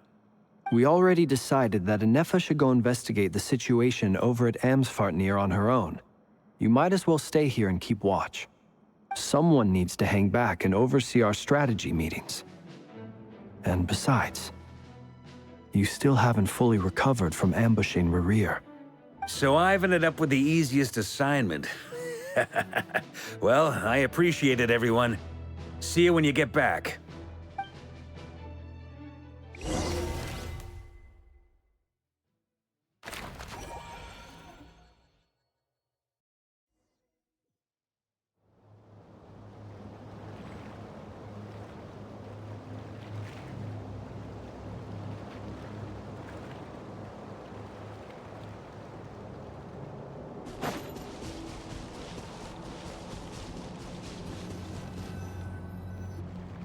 Here, this will serve as a good spot to cross over. Arlecchino, hold up a second. Since you brought us all this way, would you mind telling us what you've got planned? We still haven't got the slightest idea what's going on here. And if even Columbina doesn't know where the iridescent moon's marrow is, how do you? Simple. Because I am an inheritor of the royal bloodline of the Crimson Moon. And one of the last surviving embers of the Two Worlds' flames. Huh? Are you serious? Isn't you're a descendant of that Crimson Moon dynasty we were just talking about? The one from ancient Conria? Your surprise is understandable. I was also taken aback when I first learned of it. But the more I thought about it, the more I realized the signs had been there all along. When I was young, I discovered I could wield a very special kind of fire. It coursed like blood through my veins and smoldered away inside my nerves. What's more, whenever I experienced strong bursts of emotion or drew too deeply on this power, it was like some kind of presence within the fire would begin to gnaw away at me, consuming me from the inside out. Exactly. That is why my hands are like this, too. At first, I saw it only as a curse, but once I became a harbinger, the Jester apprised me of the truth. Together with my own investigations over the past few years, there are several things that I have gradually come to understand. For instance, take the so-called Crimson Moon. In truth, it is nothing more than the shattered remnants of the iridescent moon, fused with the abyss to prolong its lifespan. Since this blood flame was bestowed upon me by the Crimson Moon, it is a fusion of the iridescent moon's former power and the corruption of the abyss. You all understand the nature of the abyss well enough. I draw upon its power, and in return, it hungers for my soul. This strange blackness is the mark of corruption it has left behind. If I recall correctly, you once told me that if the corruption ever made it to your heart, you'd become a completely different person. Yes, and that's the reason I'm always careful not to push my power too far. It's essentially a never-ending tug of war. Whew. Sounds intense. Anyway, the rest of my story can wait. Is there anything else about the Crimson Moon or the Iridescent Moon that you're unclear about? Paimon has a question. So, the Crimson Moon that the Carians used to worship was actually the Iridescent Moon, right? Which was one of the three Moon Sisters. Does that mean that the Carians were to the Crimson Moon as the Frost Moon Scions are to the Frost Moon? So much of that history has been lost.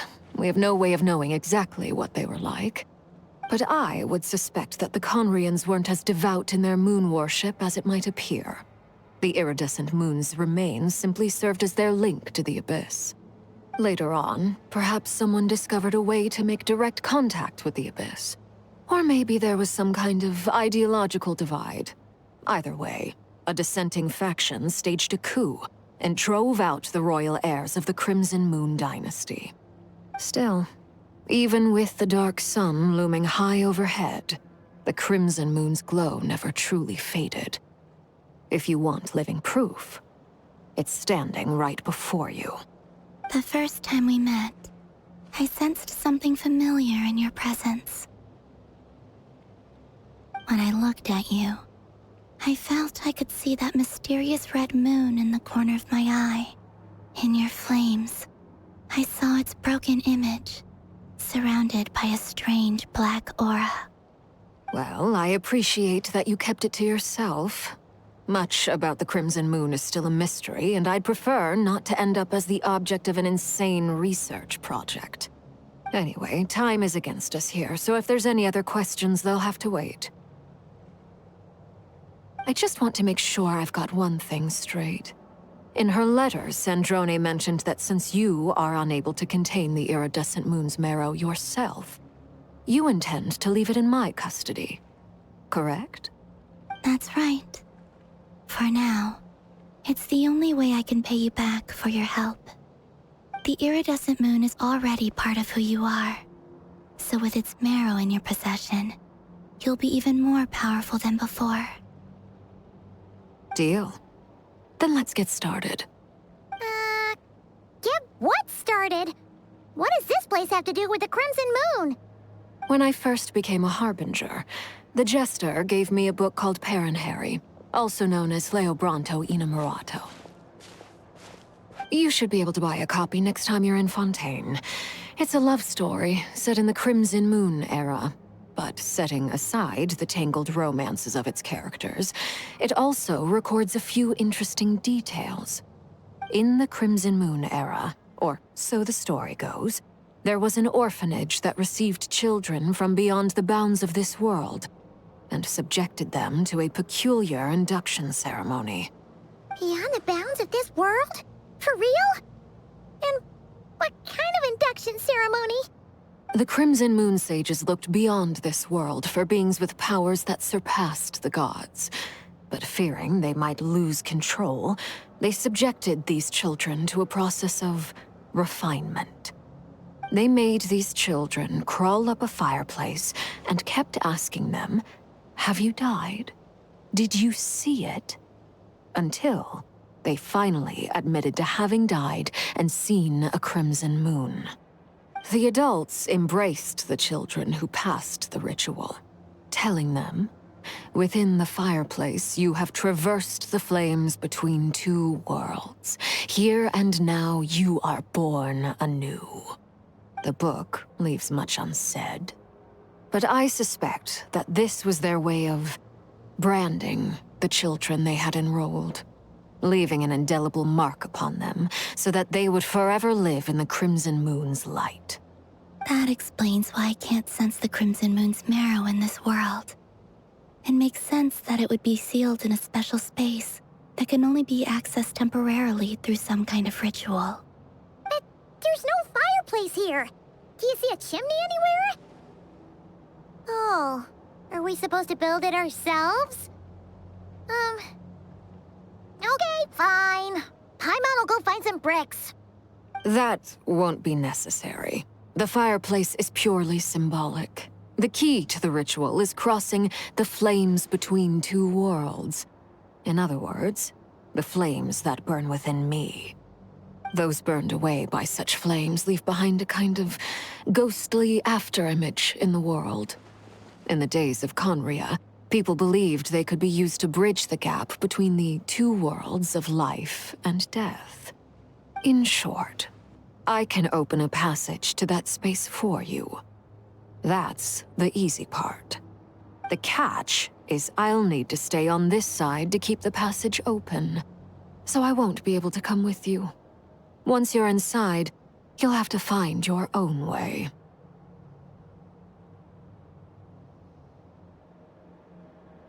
Very well. Then I'll open it up. Traveler, spare me a little more moonlight if you would. I may need it.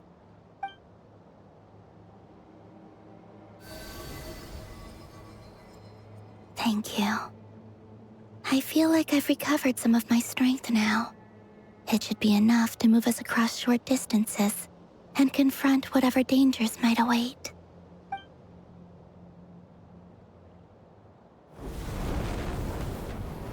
Mistress of the 7 hues of ages past, Great Mother of the present, crimson-clad sovereign of the 2 realms, by fire severed, by fire renewed, I offer myself now and beseech your descent.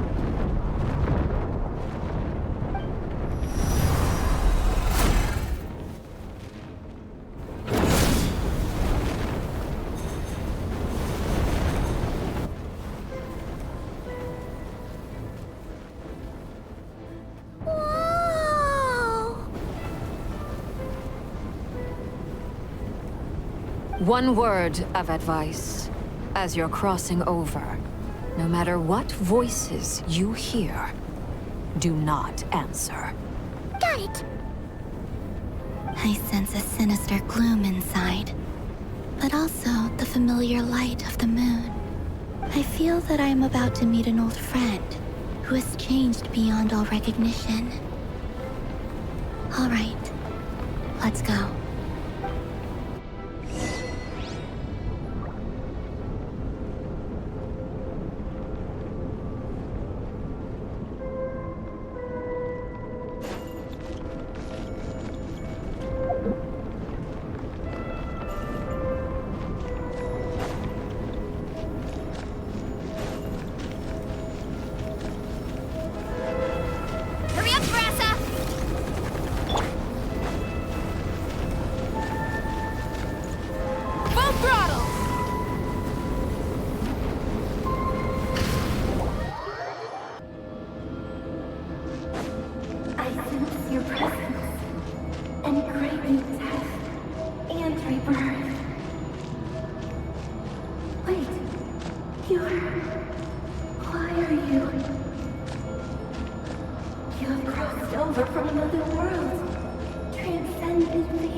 Body, seized by the abyss, and hung up aloft like mummified remains.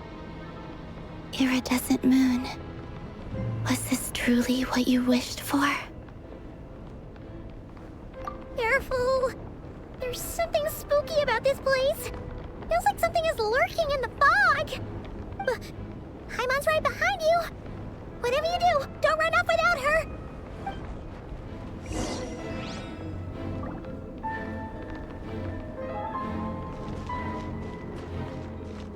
By the way, Kalambina, didn't you tell us that the iridescent moon had shattered into pieces? The moon up there looks pretty whole to Paimon. How is that possible?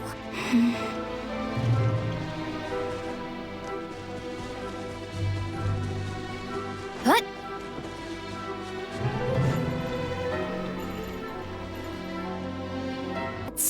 You should always sit down and enjoy a proper meal when you get hungry. What I like to do?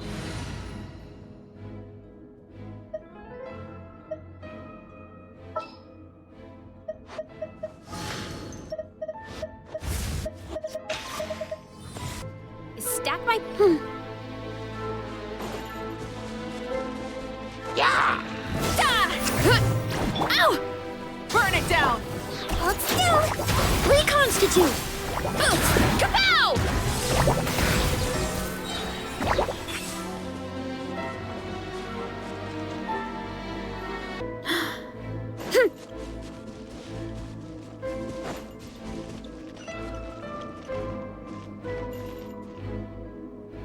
Just like like I thought. It was only a facade.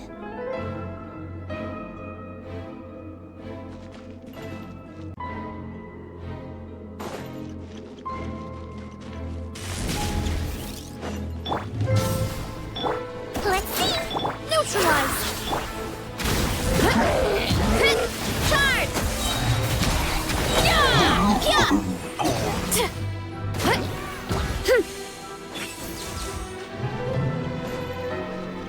Hurry up, Brassa!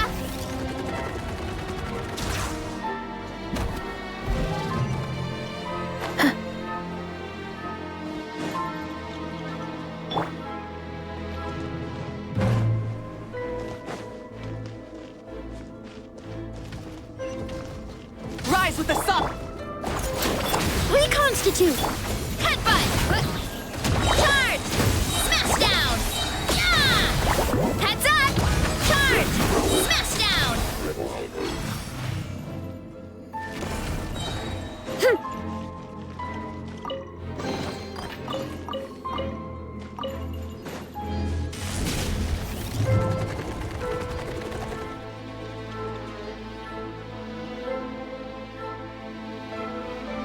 Huh? Huh? For real? That's way too high! There's no way we'll be able to reach it! No. I'm not sensing anything up there. It's coming from under the mountain. Let's see... Ah! There's some kind of weird shadow over the water! Wait, see that? Looks like a mechanism of some sort. Let's check it out!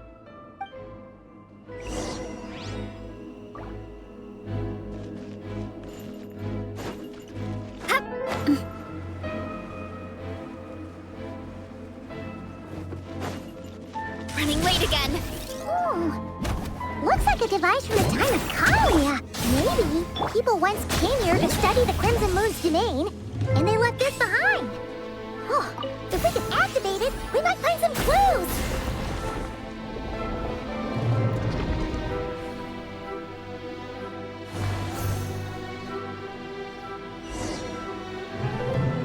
Hey, look at that! Now that the mechanism's running, the shadow in the water looks different. Do you think these mechanisms might be the key to unlocking the secret? Let's try to find more of them! Thalindis, we'll leave the rest of the research in your hands. We'll be heading back now. I hope this isn't ruining date night. Ugh. Mind your own business. Just leave me some snacks on the table. Thalindis? Is that Rear's girlfriend? How come we're hearing her voice here? Oh yeah! So, do you think she was studying this strange space all along? The Abyss has made this space extremely unstable. Maybe that's why some of the things she said and did were preserved here. Like echoes. Or after images. Whenever I see this view, it takes me back to a poem from my childhood. Waning moon, oh lifeless damsel, weeping on the mountain crest. Mourning still in wistful tone, her fragile soul now laid to rest.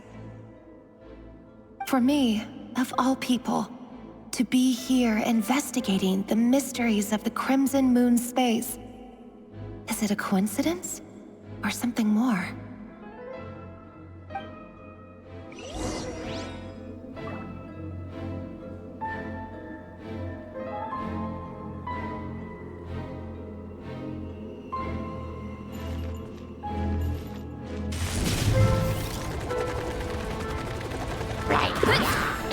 Burn it down! Charge! Hurry up, Brassa! Here I go! Oh, looks like the Abyss has messed up this mechanism. We need to find a way to get it working again. Let's see if there are any other devices nearby. Heads up! By my spark, the night burns! Zap! Hero incoming! Hyah! Hero incoming! Oof! Charge!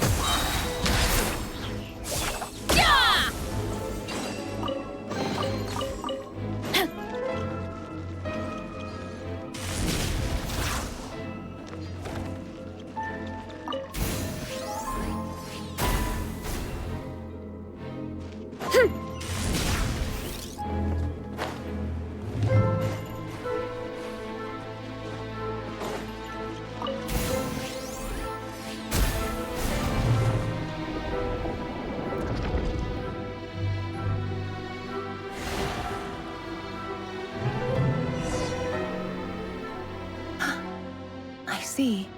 So the moon marrow, or rather the power of the 3 moons, is the key to unlocking. If it really does exist, then maybe this madness can finally be put to an end.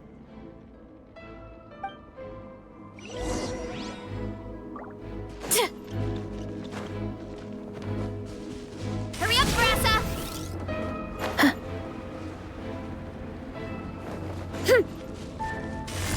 Take cover behind the rocks!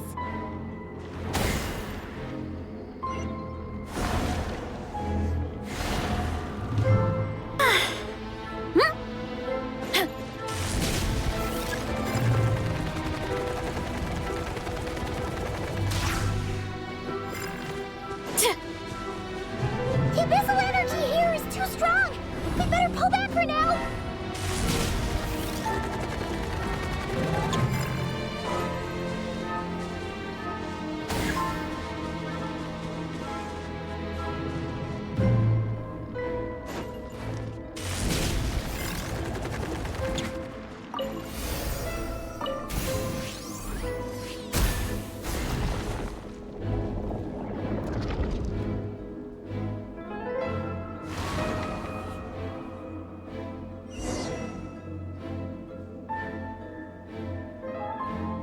With the Abyss inhibitors in place, I should be able to access the chamber with the moon marrow.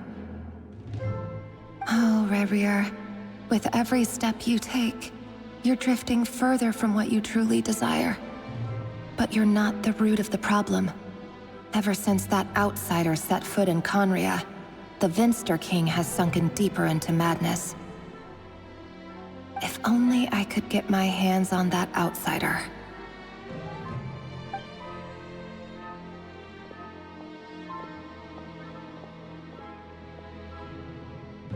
Hey, look!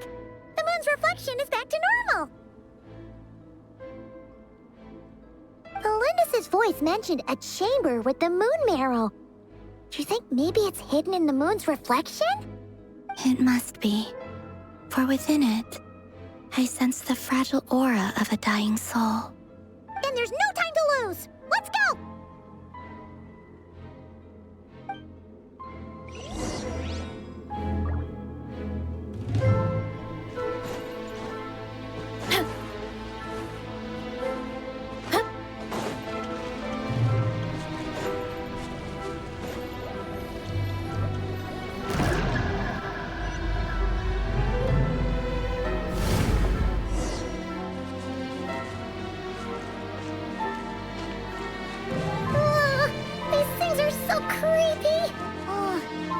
Looks like we'll have to destroy them if we want to get to the iridescent moon's marrow.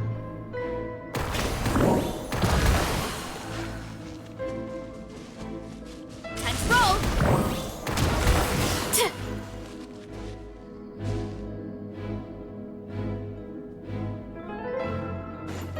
That must be the iridescent moon's marrow! Oh, but we'll need to destroy these things before we can reach it!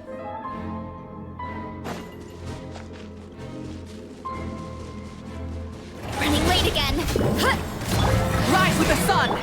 What's new? Neutralize! Charge!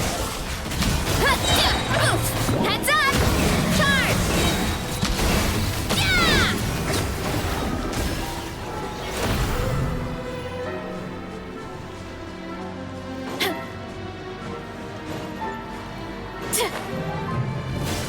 Yeah! Look out below!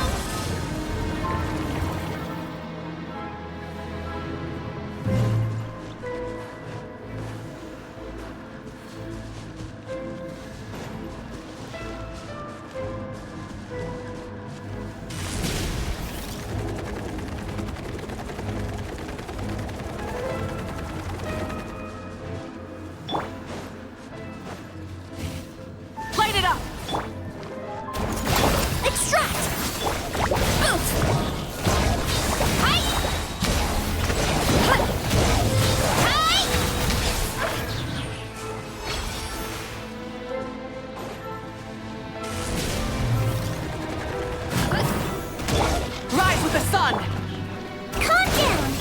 Reconstitute! Charge!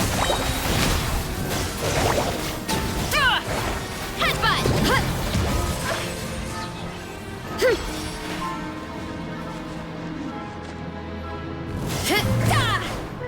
Hang in there! We're so close!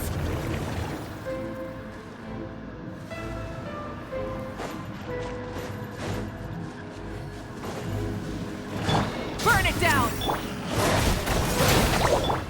Neutralize! Boost! Look out below! Smash down! Yeah! Kapow! Charge! Yeah! Boost! It's justice o'clock!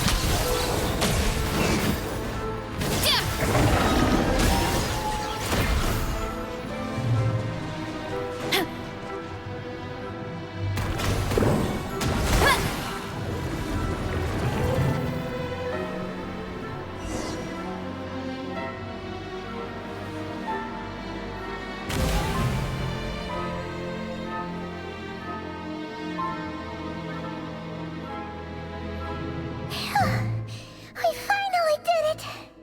The iridescent moon's marrow, still burning away like an undying flame, yet now contaminated by the abyss. It has taken on a new form entirely. If we can purify the abyssal power within, we should be able to obtain its untainted essence.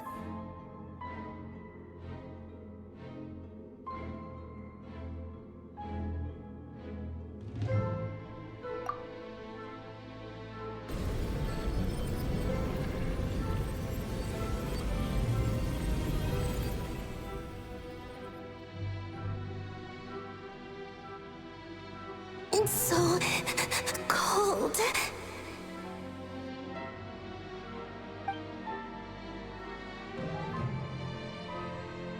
Is it you? Are you here? Huh? Are you talking to us? At long last, I can see you once more. Our fates have crossed, and I am finally free. I'm sorry, I lied to you. Even knowing what was to come, I still couldn't let go of the fear in my heart as death drew near. The moment the moon shattered, my body began to split apart piece by piece. Like I was being cut into pieces by 1,000 blunt blades. My thoughts scattered as the cold crept in. But I could not bear to fade away like that.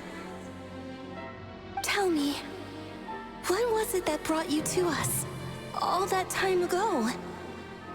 If only I had possessed your courage, then I might have been spared this torment more painful than death.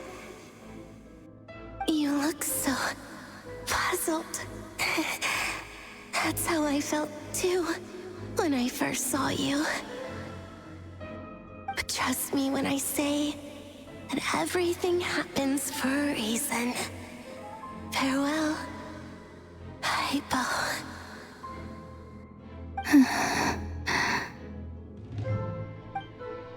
What was that all about? Was that the goddess of the iridescent moon? Oh, it sounded like she was speaking to a long-lost friend. But none of us have ever met her before, right? Perhaps. She took me for the goddess of the frost moon she once knew. For a fading soul like hers, our auras must be too similar to tell apart. But anyway, we've got the iridescent moon's marrow now. That should help you regain your strength, right? Alright, time to leave this place and meet back up with Arlecchino. Let's go!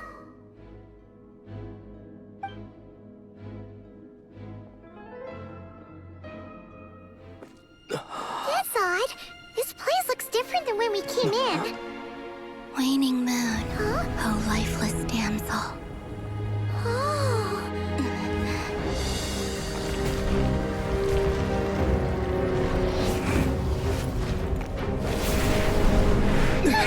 Hurry! The place is collapsing!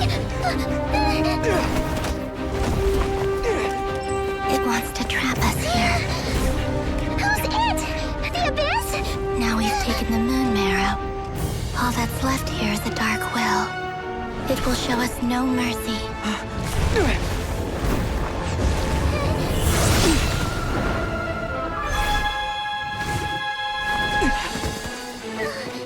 Give it back! The Crimson Hounds!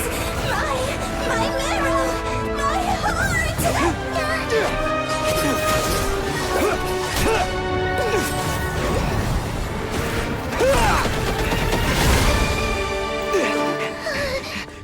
Finally! Huh? Oh no! The exit's blocked! They're back! Now what do we do? This is where you fall. Witness my rise. Hey, What are you waiting for?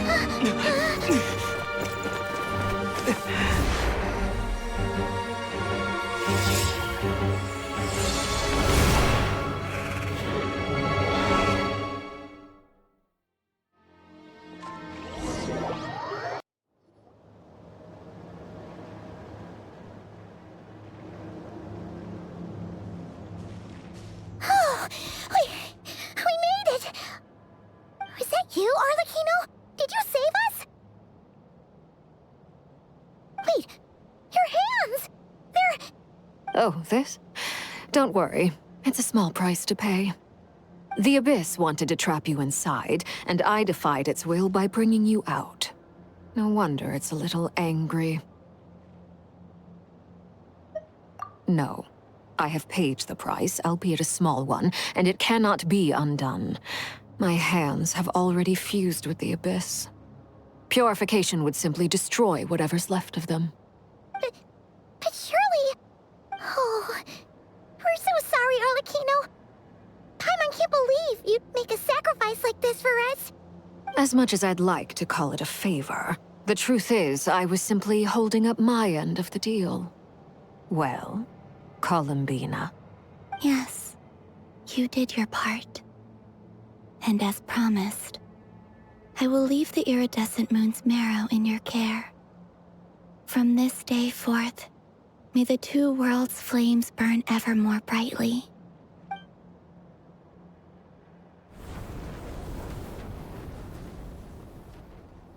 I'll take that as a blessing. Now, Columbina, give me your hand. Accept this moonlight I offer in return.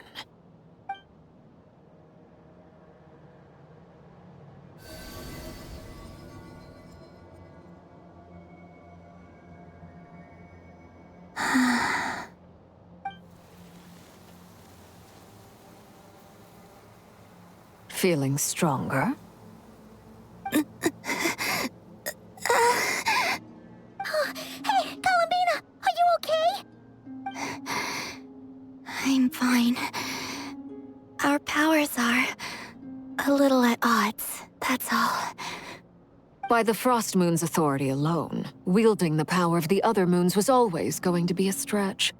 Still, I think it's fair to say that your strength has returned, at least to the level it was at as Third Harbinger.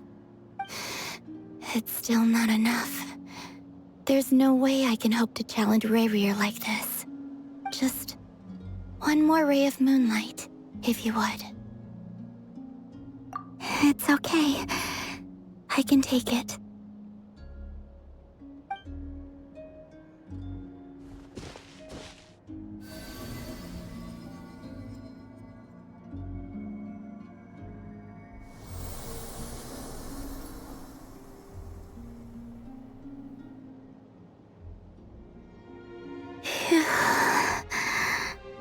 How about now?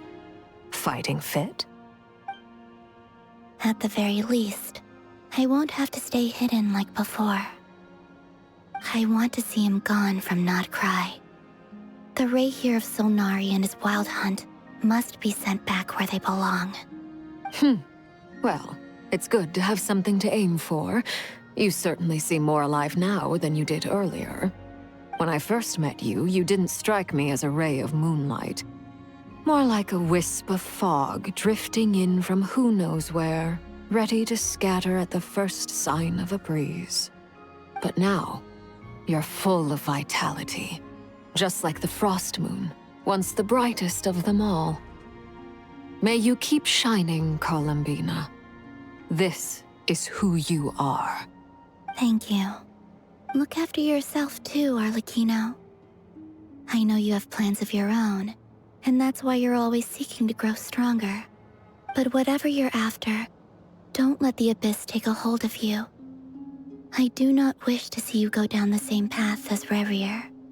I appreciate the concern, Columbina. Although perhaps it's time you took a new name. A new name? Kutar, the Moon Maiden, Columbina. They're nothing more than code names. They describe who she is and the roles she's played, but they're not her real name.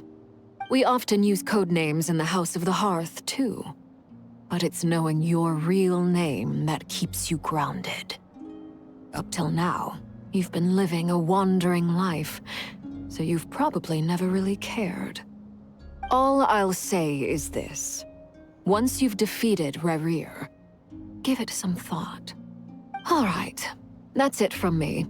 I'll get you back safely first, then go meet up with Sandrone.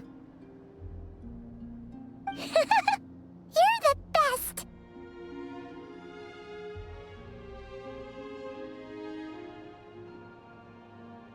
I appreciate the gesture. It speaks to your good character. Anyway, let's get going. There are more urgent things to do right now than trade compliments.